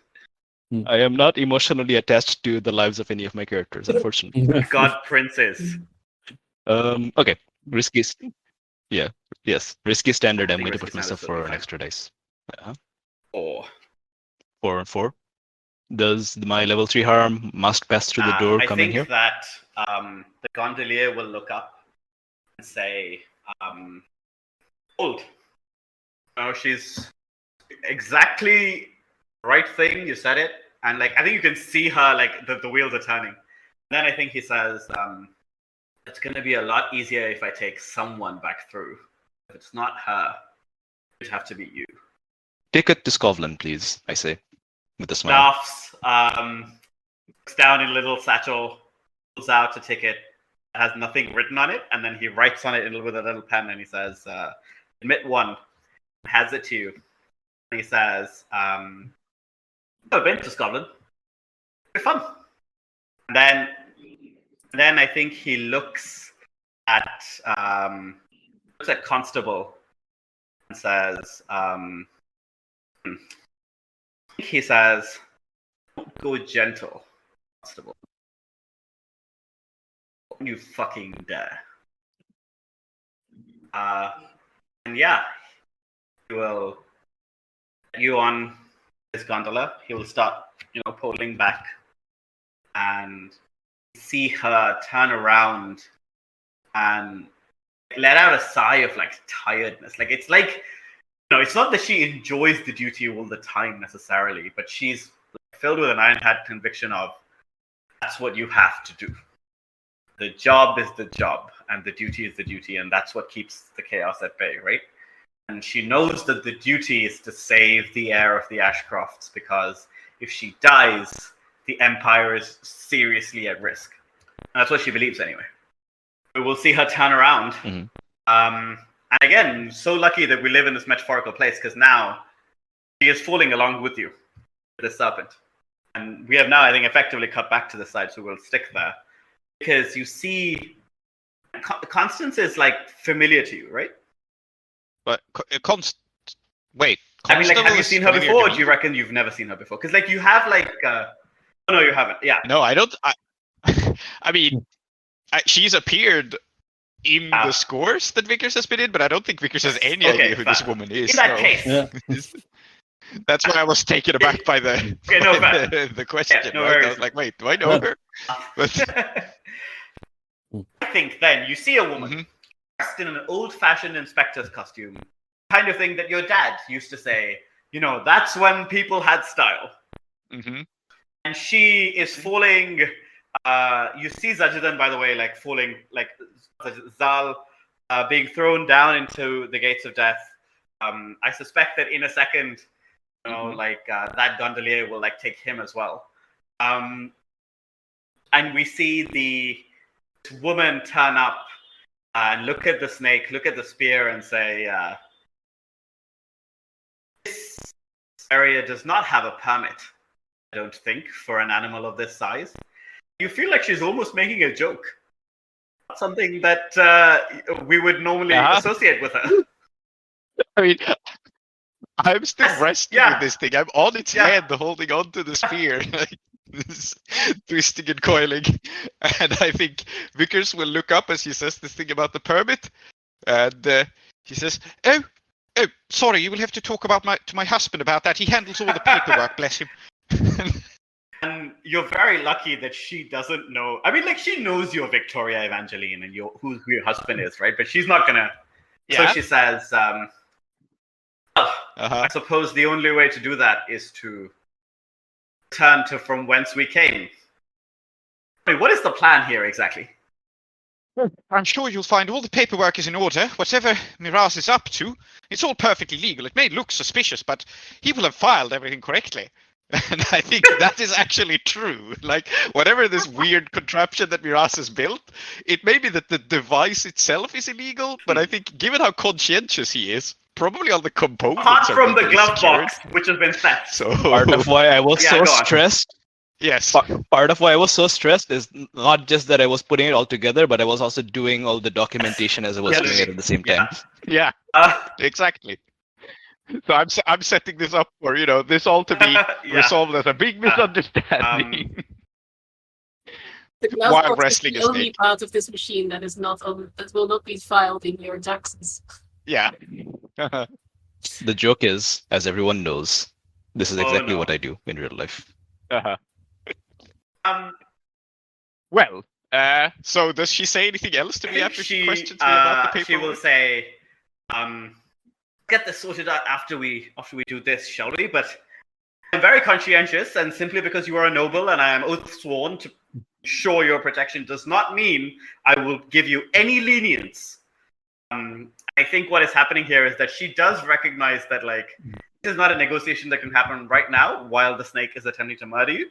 But she is not about to let even a snake prevent her from making clear to you that this is not favoritism. Yes. Well, what a respectable woman. She's great once you get to know her. Okay. Yeah, exactly. I'm really impressed with her. I've just met her, but I already like her. Fantastic. How are you going to deal with this murderous snake? It really wants to eat you. Yes. Well, I don't know if I'm delivering the coup de grace or if Joan is, because it only has 2 ticks left. He Right? does only have 2 ticks I left. You're think- not wrong. I think like Vickers has got this. I do have one. No, wait, another sorry. narrative thing I want to I have 1, 2, 3, 4, 5 Fine. ticks left on this snake. Yeah. Oh, really? Yeah, What? the 2 ticks That can't was be the right. reset. Reset went back down to 2 ticks.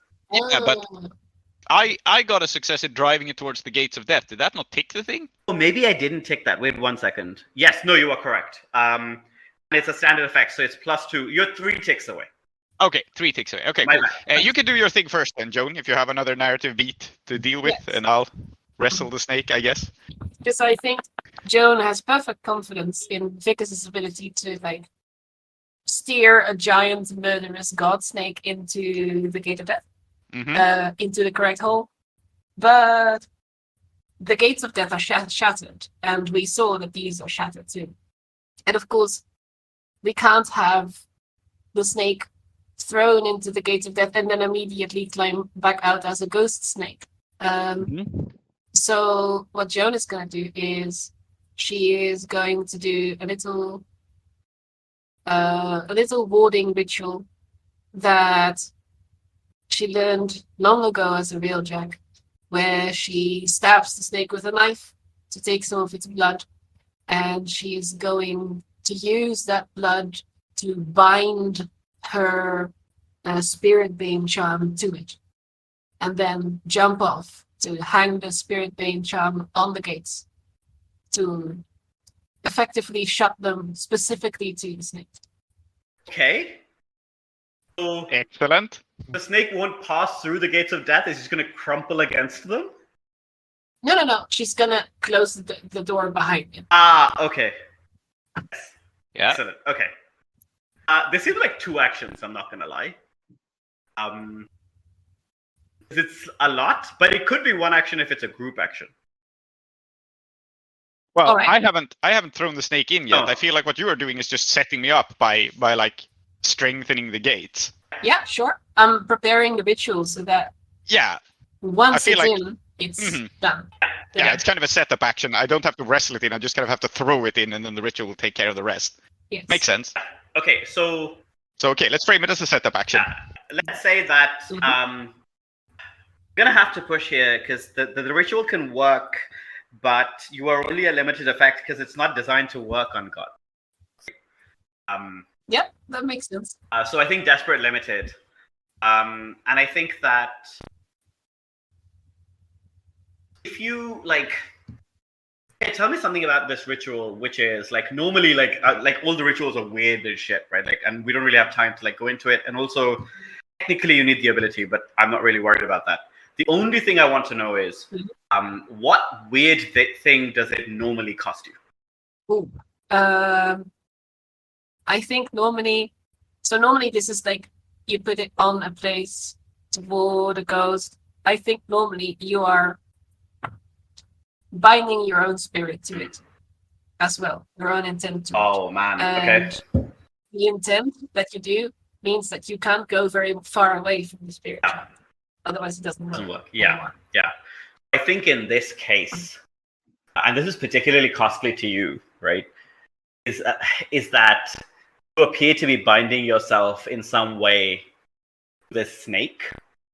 And what that means is that like you absolutely risk being unable to like get its influence off of you, even though you have been very adamant that like you are not going to consume it, you're not going to let it like, you're not going to internalize it in any way, right? You risk some of that internalization now. Wait, I have a different idea. What if normally this works on ghosts because you have the intent of a human style ghost, like a human power spirit bound to it, and that can't move too far away. What if instead I bind the intent of the god of kings to the kingfisher, meaning that I can no longer access the power because it remains here. That makes sense. So I think Yeah, killing 2 goats with 1 stone. I like it. And I think that like basically on anything less than a success, you will lose the voice of authority. But unfortunately, if you do it perfectly, You will have access to the ability. You just may not have access to the divinity, right?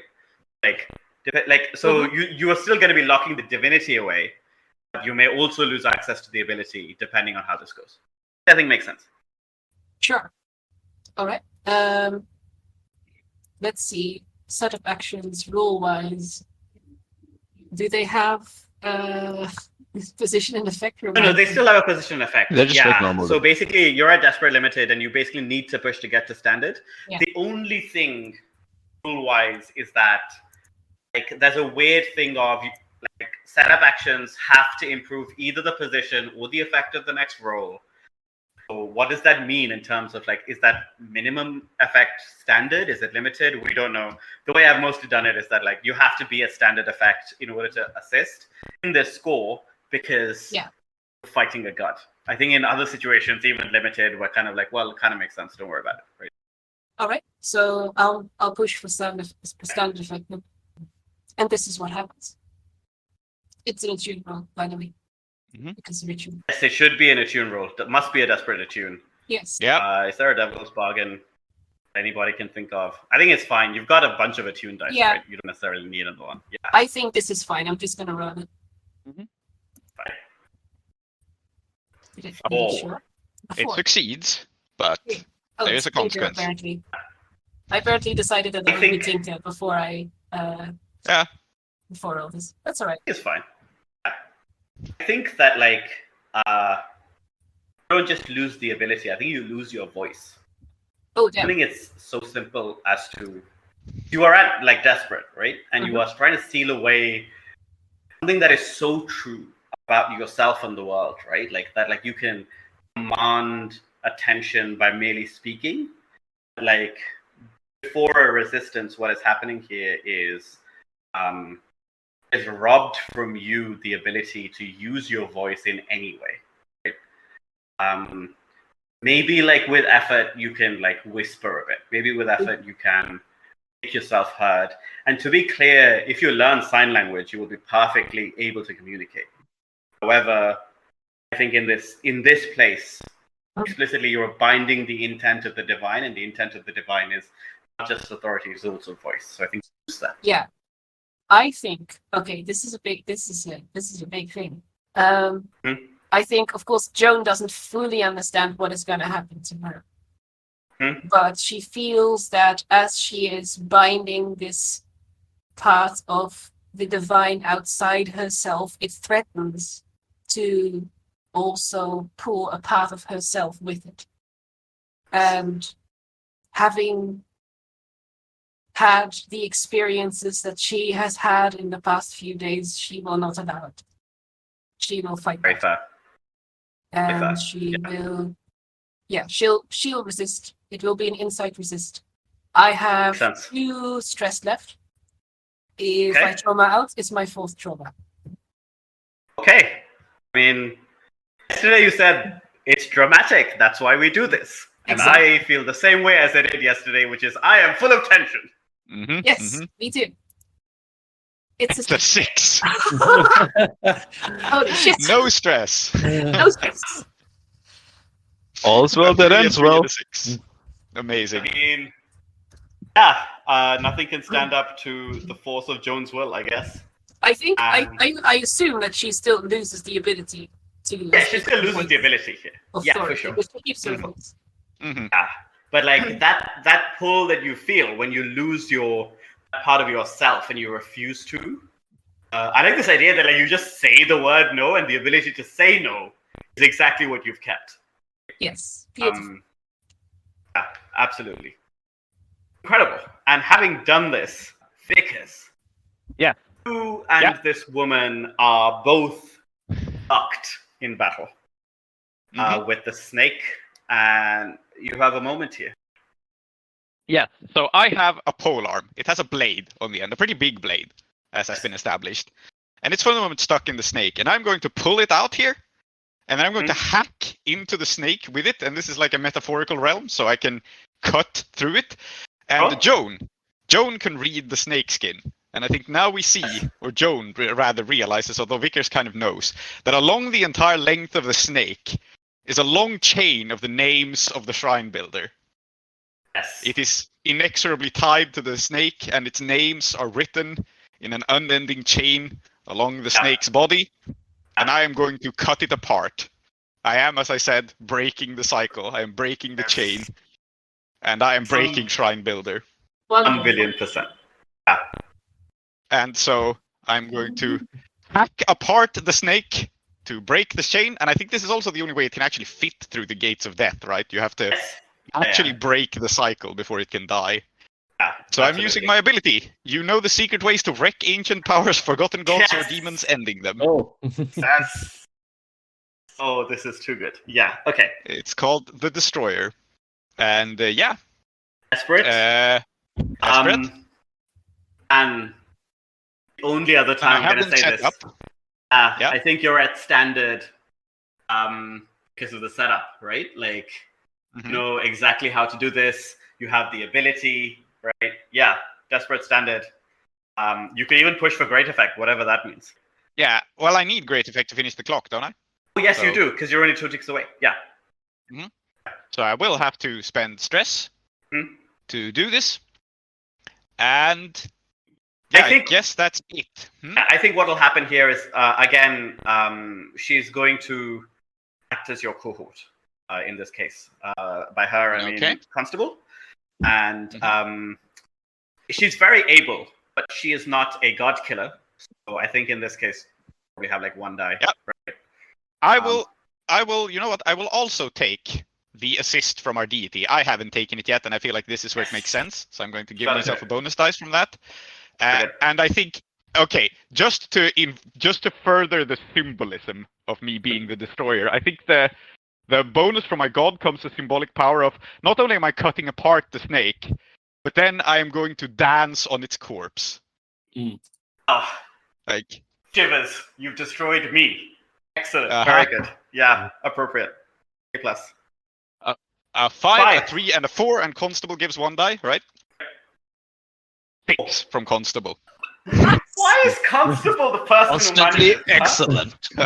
Yes. I mean, I was just thinking, okay, desperate. Like, I mean, the clock's finished. How cool would that be? And then Constable just turns up like a boss, right? Okay. Yeah. Her first name is Constance. Constant Constable, yes. Yeah. It's always consistent. Yeah. I think you so cut. I cut the snake. I cut the serpent apart, and I will step. My bare feet will trample its body into the dust and into the gates of death as I dance. What kind of dance is it? Yeah, it's probably some sort of fucked up ancient temple dance that is, you know, I'm in the realm of the metaphysical, so this is probably not even possible to do in the physical realm. Whatever the hell Vickers is doing. You have more limbs than you should. Yeah, it's like all the vultures are dancing at once. Yeah. 100%.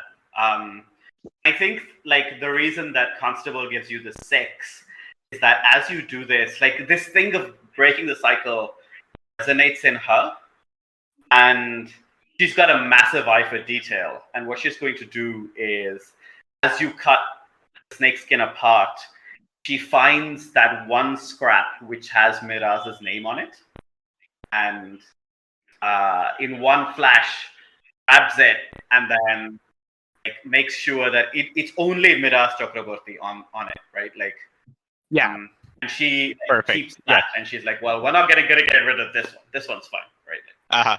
Yeah. Obviously, that was the consequence here, right? I was figuring this could actually harm Miraz, which I was totally going to resist. Yeah.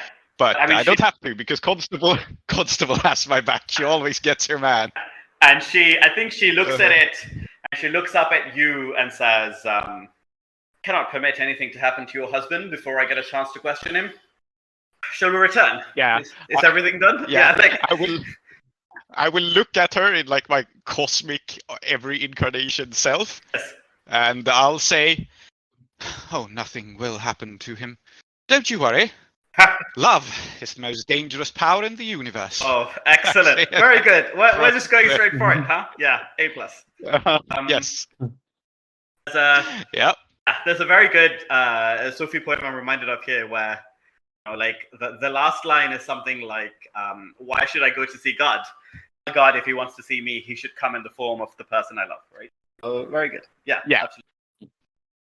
I think that then we can cut back to Miraz, right? Because you still have now this opportunity to speak to Zajidan, and the snake has gone through. And again, really good that we're in metaphysical land, because while the snake has gone through and the gates are shut behind it, it's not shut for everybody, and it is not shut for Zajidan, because he has yet to pass through. And the gondolier and Freya are in conversation quietly at one side, waiting for him, but not rushing him in any way, right? They know that there is something about to happen here. You should roll, and I think the roll here will tell us exactly how this goes, because I think there's a role. I think you are in a desperate position. And I think the desperate level consequence is that you will not speak to your father and you will speak to Zal instead. Okay. Consort, right? Yeah, I guess that makes sense, right? And If this is a role, then I'm totally assisting you, by the way. Like, getting you in Excellent. touch with your father. I think that I'm doing that at this point, I'm just kind of doing that by, like, bending space and time. Yeah, that doesn't fit what is happening. This is... I do love that, but I have not yet used my... I mean, I think now it's my turn to get the Yes. god's favor. Oh, true. And I think that's more resonant. If That's okay. great. Makes sense. Take the Okay. assistance from the deity. Cool. Is consort okay, or would Attune make more I think sense? both work. I think that if you're consorting, let me say this. I think if you're consorting, you will get in touch with Zajidan, no problem. I think if you're attuning, on a full failure, it's possible that you don't get in touch with anyone, right? Because you are trying to find exactly the right person. Consort seems to be like you're relying on your connection, so you will find someone. Yeah, I think consort is the one that makes the most sense here versus like supernatural power. Okay, so desperate level consort with standard effect. Bonus die from a dice from God. Dice from God. Yeah. Devil's bargains. And Devil's bargains. So many offer up, and yet here we are. I think that a very standard Devil's bargain here might be that you have this moment and then you forget it. The feeling remains, but the exact details, you won't be able to recall them. Oh man. Like, one of the reasons I'm offering this is that I think it's super interesting in a way, right? No, I think I want to keep the thoughts that will come here. I will, however, push myself. Yep. So 2 bonus dice. Sixes. Crit. Ooh, You incredible. can meet both of them, I think. Is the logical consequence here, right? Like, you are not like you can meet both the one who sacrificed his soul and the one who sacrificed his body, in a way. Though in this case, they did both, right? So we see Zal and look up Spirit Mask in one hand, the weird lightning hook in the other, and he puts both of them back. He like folds them up, right? And he takes out a candle. The candle is inside like a jar, and he opens the jar and brings the candle out, and this is unlit. He lights it. When the candle is lit, we see the other Zajidan come into view, as if the candle is the thing that's throwing light on him. They look at each other, and just a moment of like, that's what happened. Like, Zajidan completely understands, like, oh, okay, I get it. I don't need more to be explained, you know. And he looks at his alter self and he says, my son will be along shortly. And yeah, I think you can. And how do I arrive? I think you should tell me this, right? Like, I think Do I just... because it's divine intervention. Escalator. I take the escalator down here. Amazing. It's like there's no fanfare. It's not fancy. Just riding down an escalator. It's exactly as boring as it should be, and I love it. Very good. They both look up at you, and Zal says, I always imagined my children would be somewhat taller. And Zajidan kind of just laughs.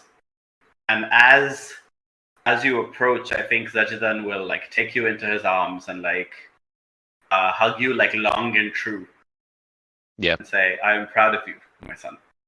And I think for the only time in his life, so we have seen Miraz be self-possessed, only when Shrine Builder is actually possessing him. Otherwise, he has no idea what the fuck's going on. But this time he gets it. He's like, he holds his father. There's tears in his eyes, but like, he's not like, oh, what's going on? Why are there two of you? Which is what he would do in any other circumstance. But he hugs Zajidan, and then he draws Zal into an embrace as well. Yeah, absolutely. And then he stands in front of both of them, such that he can look at them both at the same time. Mm-hmm. And then he says, I came back to try to save your life. And in the end, you saved me. And Zal, I think, used to being a dad. He kind of like stumbles over his words, and then Zajidan will kind of like pat him on the shoulder and he will say, coming back did save my life. Of course it did. I think Miraz then says, there's so many things that I want to tell you, to ask you, but there's never going to be enough time. I understand that now.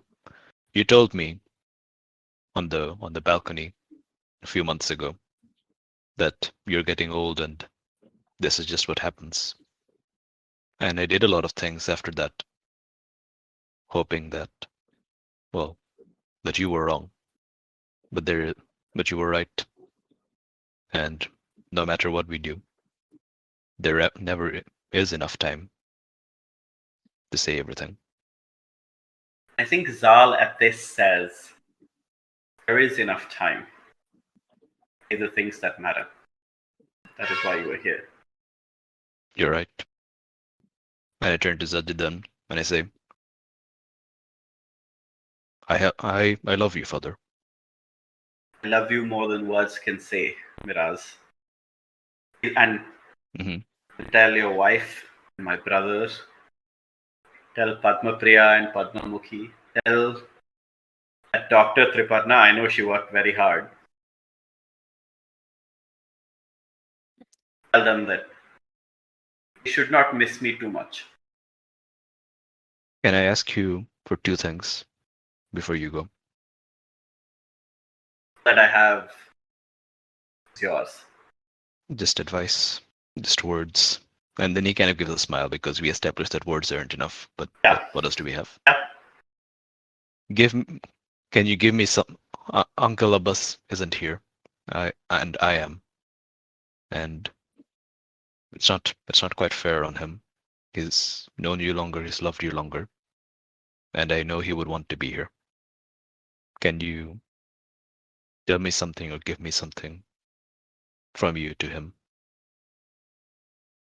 I think Zal will do this. I think he says, love is not a thing that one can measure or compare. I love my brother.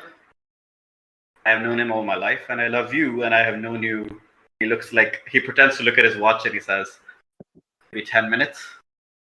And I think he says, when I was a child, Abbas and I used to run up and down the temple, creating havoc.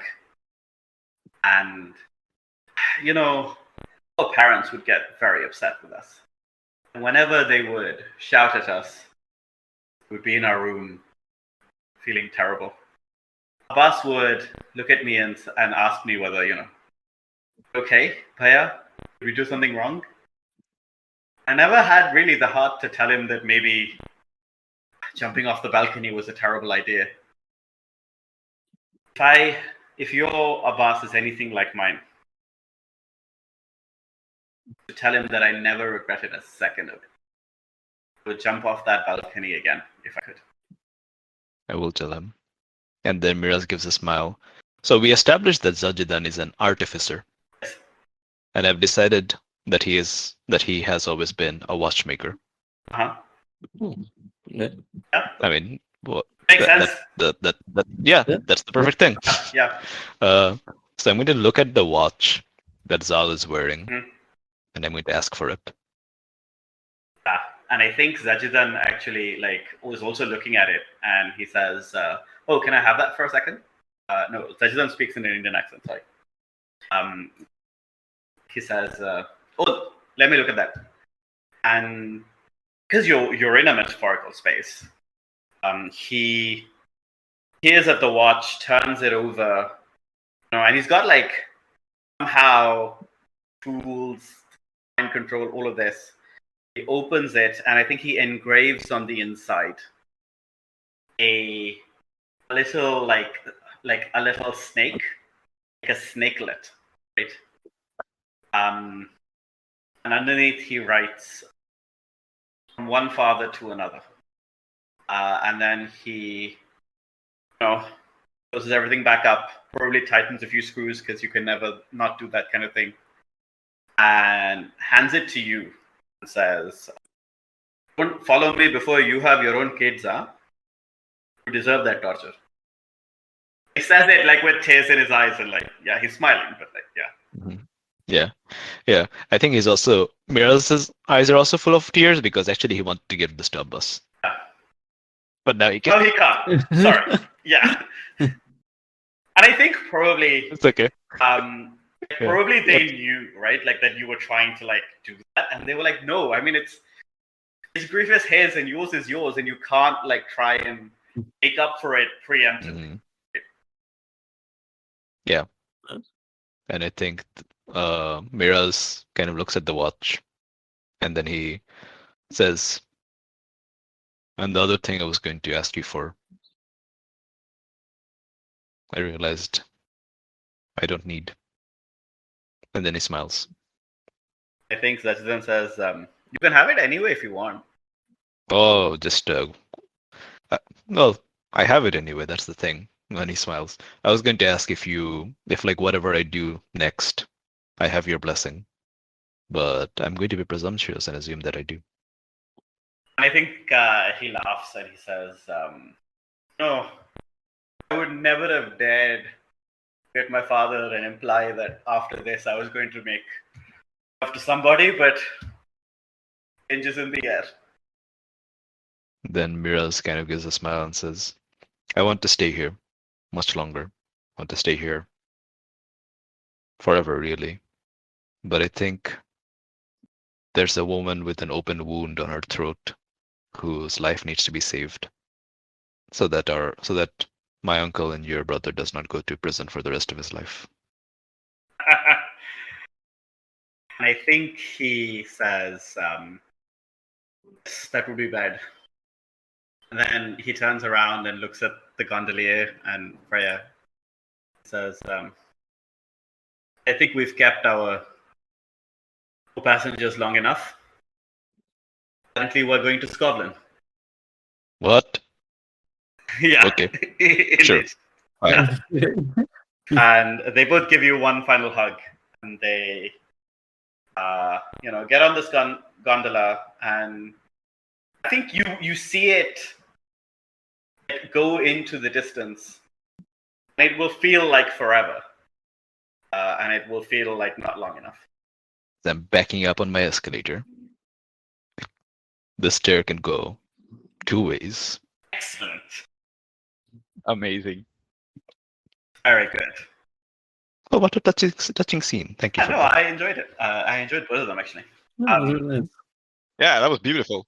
Yeah. It was really good. And I get to keep the watch. And Haha. you can keep the watch. Oh. Yeah. Epic loot dropped. I mean, it'll give you a +1 to your timekeeping, which is really annoying because it means you're always going to be 1 minute early. Okay.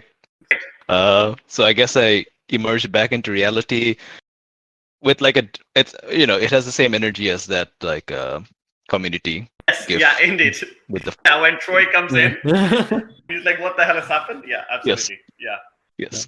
I think what has happened actually But I'm happy to specimen.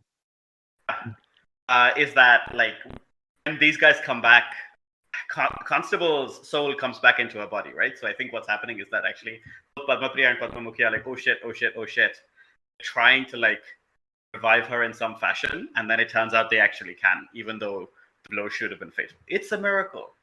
I think it's Dr. Triparna Sen. Oh, of course it's no, you're right. That's what she was doing. Get out of my way! Jesus. That's what she was doing all along. That's what she was doing all along. See, and you won't forget her. I very much imagine that what happened is when Constable came back to life, as where she took a sharp like inhale of breath, and I was like, "Oh, you're back again! And you all enjoy killing me a second time." And then like Triparna said, "I to like drag him away." Like, no, yeah, absolutely, yeah.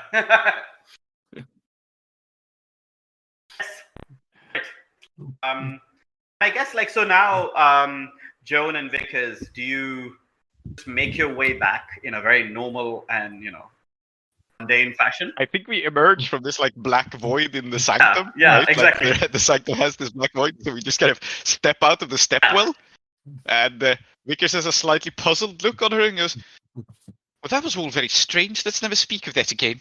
She brushes herself off. Yeah. Yes. Are you quite all right? Yeah. But I'm still not entirely clear on why we did that. But it was obvious that you all thought it was the right moment. Yes, I've grown rather tired of old bad habits repeating themselves.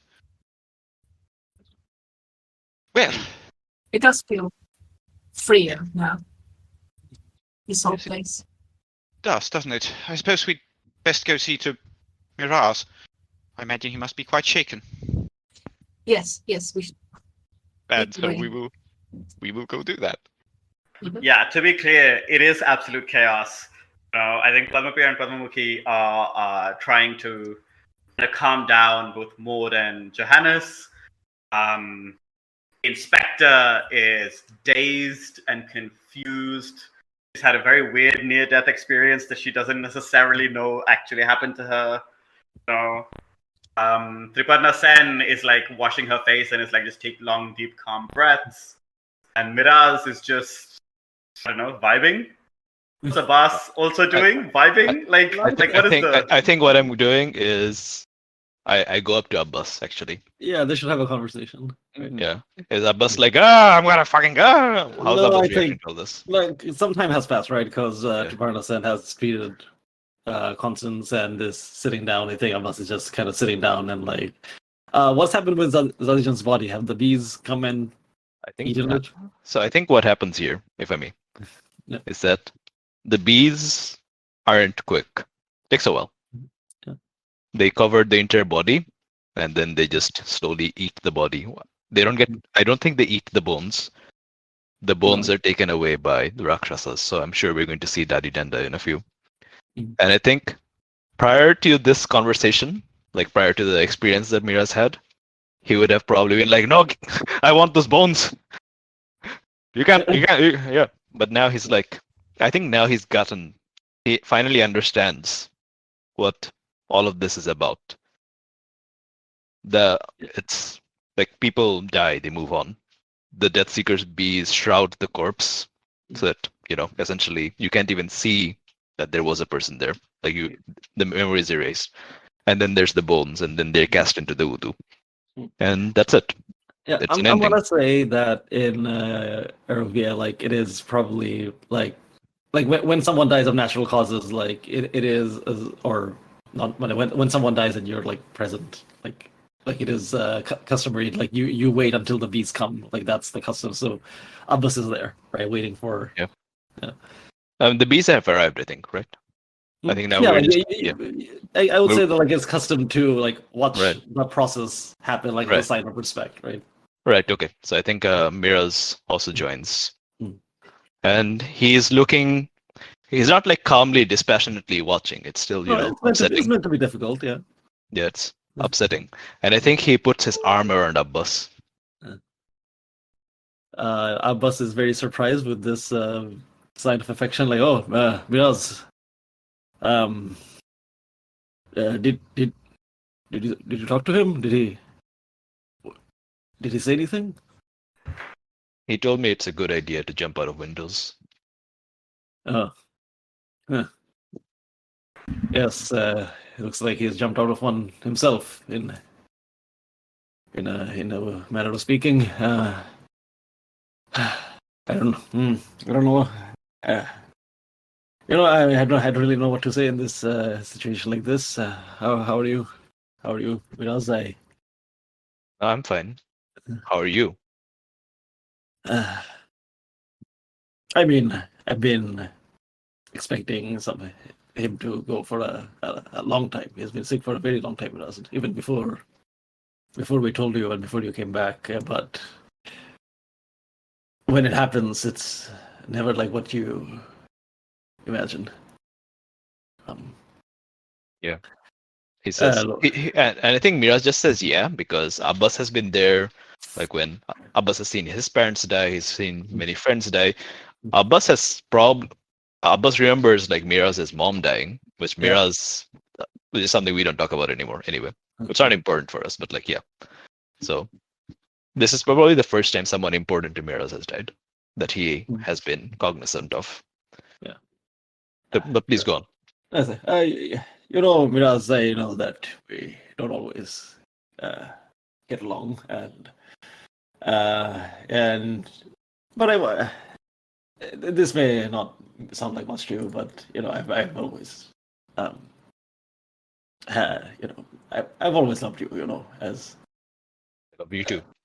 Like I never had any children of my own, but I never felt like once you came back and while you were here as a kid, I never felt like I was missing out because you were here, and I want you to know that I'm here too for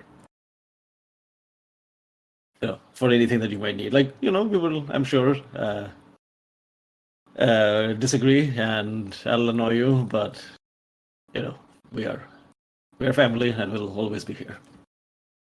Yeah. And I think Miraz kind of just looks at the bees and he just nods. And he doesn't say anything because because now is not the right time to ask him. So about me moving back to Dustwell. Yeah. Maybe this should be when Vickers and Joan reappear. Yeah.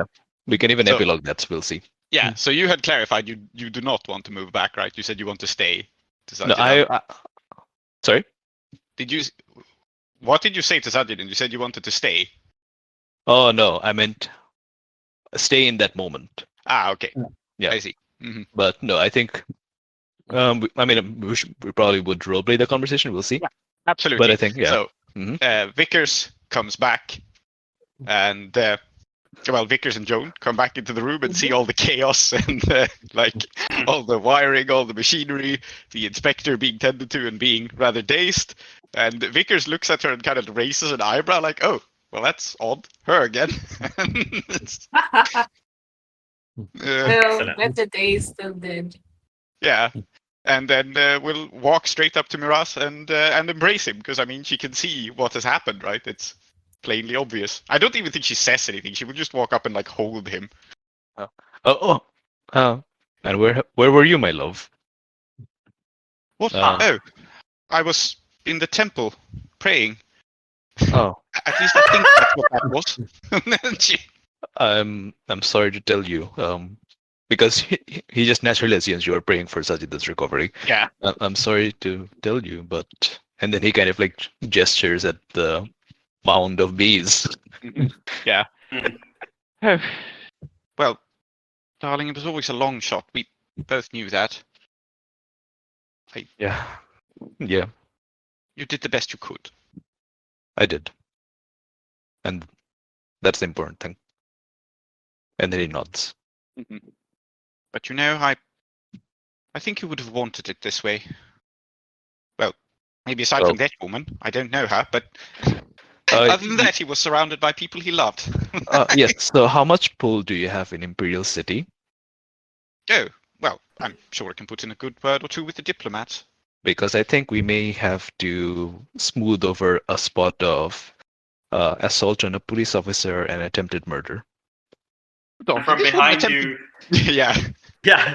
I think Vickers turns and says, "Hold on, are you telling me this woman attempted to No, bundle no. in here and arrest someone in the middle of a scientific experiment? How Yeah. irresponsible!" Yes, that is what happened. You go. You go deal with her. Go on. Yeah, and I think Vickers will approach her with exactly this energy, right? And be like, "Well, I perfectly well understand you have a job to do, but do you realize how dangerous this scientific equipment is?" And she's just going to say, Mhm. Lady Ashcroft, this is Can she precisely speak? why. She's trying. I don't know if she's succeeding. Yeah. I'm going to say this is precisely why it's very important to... And then she's like dropping off, and you better like slap her, because if people go to sleep when they have a concussion, it's really bad. Yeah, no, I will slap her and I'll like shake her awake and I will say like, "Well, anyone can see it's plain as day here that there's been a terrible accident and you really ought to have been more careful." And I'm just going to basically tell her this is not, it's not so much Vickers lying and just her believing this is what happened, right? She obviously ran into the lab and there was a terrible accident. This has happened before. And I'm going to convince her, in fact, that Okay. it's not that someone attacked her, it's that she ran in here and she clearly had some sort of bizarre accident. Why else would she have visions of snakes in wells and weird shit? You must have inhaled something dangerous. So, yes. Mhm. For the first time in this session, you are in a controlled position. This is because you are gaslighting a woman with a concussion. Yeah. Controlled standard to tell her what has happened. And Mira's kind of hobbled. He kind of like comes over and he hands you something, and he says, "And these are the smelling salts that Dr. Chiparnasen recommended for the inspector. It's transporter." Absolutely. Okay, so you're assisting me. Yes. Great. And obviously I'm rolling command. I don't think this is swaying. I'm lecturing her. So Yeah. hmm And okay. So controlled standard, you said? Yep. Yeah. Yep. All right. I'll roll it. I'll roll a 6. So Casual. I mean, why do we bother rolling on the show, really? It's just gonna... So, yeah, what I want her to believe is that, maybe we're still liable for having an unsafe lab, but like clearly someone didn't attack her. Clearly this is, the dangerous fumes or whatever she ran into, and she had a terrible fall. And, yeah. There might be some consequences for us. We might get a write-up on like less than safe lab equipment, but there's no assault, no attempted murder, nothing like that. No. Nobody thinks that you invented a machine that can kill hollowing. No. You better put that away quite quickly, by the way. It didn't work, clearly. Yeah. No, so it's only batteries. Yeah. I mean, I will say only one thing here is that it didn't work, clearly. But Triparna Sen is the kind of person who will say, it didn't work, so clearly I need to work on it more. And if nothing happens, in about 6 months, she will have a fully functioning de-hollowing machine, because all you need to do is try it again. Like, there is nothing wrong with it. She's welcome to my documentation. That's fine. It didn't work. I don't care. I can't patent to this. Plus, it turns out that your revolution has a important and powerful new prong, which is de-hollowification. Fucking lucky. Yep. Mm-hmm. Excellent. Getting out from under the church makes sense. Yeah. Okay, I think. Let's see. We have not had. So I think Mira's kind of like sees Joan, walks over to her, and he says, "Oh, hello there, cousin Joan. I don't know if you heard, but Baba died." She has. Sorry, go ahead. No. Go ahead. Please go ahead. I'm just muttering to myself. She has been kind of hovering, not physically, but like, in the social hovering way. Listen, at this point, it could. I'm prepared to believe anything of this person. This is why I am clarifying. Yes. She has been kind of socially hovering, making multiple attempts to like go up to Miraz and offer comfort if you needed. And he comes up to her. I heard. I'm sorry. No, it's okay. But I appreciate it. Where were you all this time, though? We really missed you, he says, almost meaning it. Oh no. I mean, he doesn't normally think about people. Sure. No, fair. And he had a bit more important things to Yeah, more feel important. sad about. It's a long story, but basically, I had to get rid of some things that were weighing on my mind, and they're gone now. I think they're gone now. There's a lot of that going around. I think it's Yeah. good. Oh, things change. It is written. hmm And then Miraz stands in front of Joan, tries to think of something to say, then asks, eaten anything interesting lately? No, I try not to do that anymore. Oh, and then he kind of leans in and says, the tapeworm's gone. I think so. Oh, good. Well, I think I'm getting it under control. I don't know if it's going to be gone anytime soon. I mean, it's a tapeworm. It's a parasite. It's not a pet. It's a persistent one. Listen, I went to university, right? There was a guy. He had a pet tapeworm. He called him Teddy, and he tried to make it a thing, and then he died, but Teddy didn't. That's actually terrifying, Minas. You've seen worse. And then Miraz realizes that this is a very awkward conversation, and Joan's cool, but also Joan's very terrifying, and she has a pet tapeworm. He just walks away. Minas? Yes. Yes. He says awkwardly, like, I thought we were done. Do you want a hug? Or are you He thinks about this for a bit. Yes, that would be nice, he says. And then I guess we hug. Here you go, she says. Is it a nice hug? Do we feel good about this, or are we both very awkward? I think Joan is very warm, but she's also very awkward. I think we get into it. It's awkward, and then it feels good because we both realize it's awkward. Mhm. And then we break off, and then we do what we normally do, which is not talk to each other. Excellent. How did you murder a god and then find yourself unable to just say things like, man, I enjoy hanging out with you? I think that Is that not obvious that that one of tracks. these is much more terrifying than the other? Yeah. that perfectly tracks. Why would you be murdering gods if you could have a normal social life? Yeah. Correct. Wait, no, that's Okay. the wrong way. Okay, never mind. Uh-huh. So I guess Mhm. that's the scene. Yeah. I think Vickers and Miraz probably have like a conversation. Which I don't know if we off-screen that or we have it out. Or that probably happens over time afterwards. What conversation? About whether or not we stay or go. Oh, I think we definitely need to play that out. Yeah. Okay. So how does Miraz break the idea that he is planning on moving away? Yeah. So I guess what happens over the next few weeks? Do we paint the scene a bit to set that up, like what's aftermath is? So I think at some point over the next few weeks, Miraz comes up to Vickers while she's, I don't know, after roof ball, probably like once we both like a quiet moment for us, probably in the bed, and then I say, I've been thinking, Vickers, I've been thinking that it's time to go back for me. What? Vickers Yes, looks well. genuinely surprised at this, I think.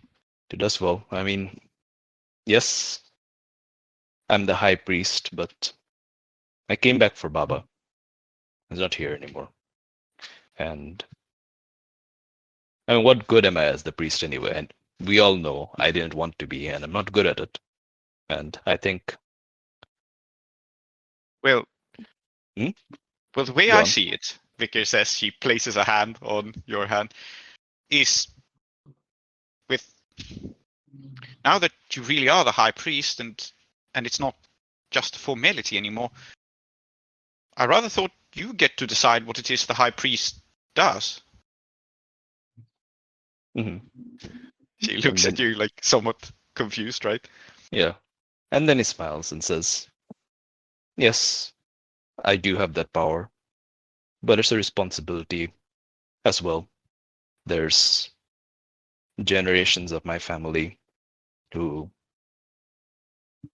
have done it a certain way. People have certain expectations, and Yeah, the city has certain expectations, and yes, but that doesn't mean you have to do it that way. You always said you wanted your people to modernize. I mean, I suppose they will have to either way. It's just, it seems like such a pity. yeah, He sighs and looks out the window. yeah, and I think he joins you at the window and kind of like gives you a hug from behind as he says, you're right, I have thought about it, and I know that if I am the high priest, I can make it work somehow, but I realized I don't want to. This is where I grew up. My family have always lived here, but it was never for me. And I can be the best high priest I can be, but I'll never be as happy being that as I would be if I went back to Dustfall and I became a Sparkrite and I made things. I can make things here. I can modernize this temple. But you understand, right? It's that I can be the best at this that I can be, or I can truly be myself amongst the people who don't look at me and always I have to explain to them what's going on. Yes, I'm from this city, but that's not who I am deep down. I know that. I always just thought, well, if you won't change for the city, I always thought the city could change for you.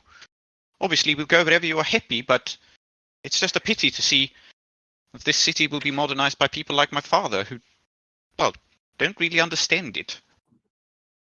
Right, he says, because that hadn't occurred to him.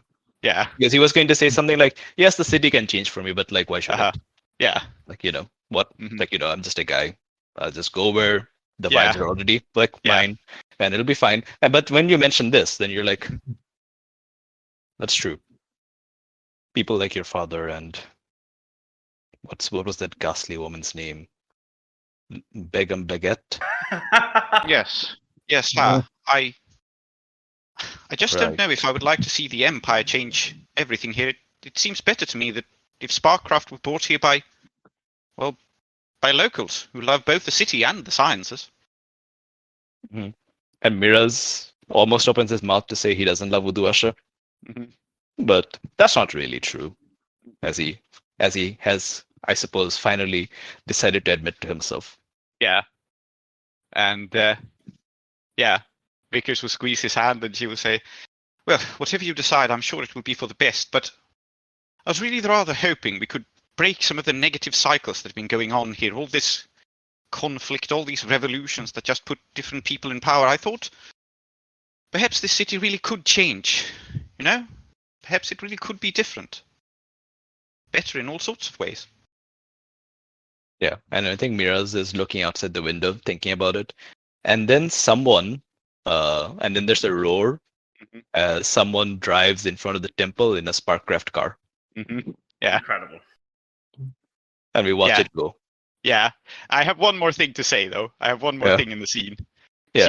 She holds Miraz's hand and she says, well, I've made peace with that. I've broken the cycles of the past, although there is one more thing.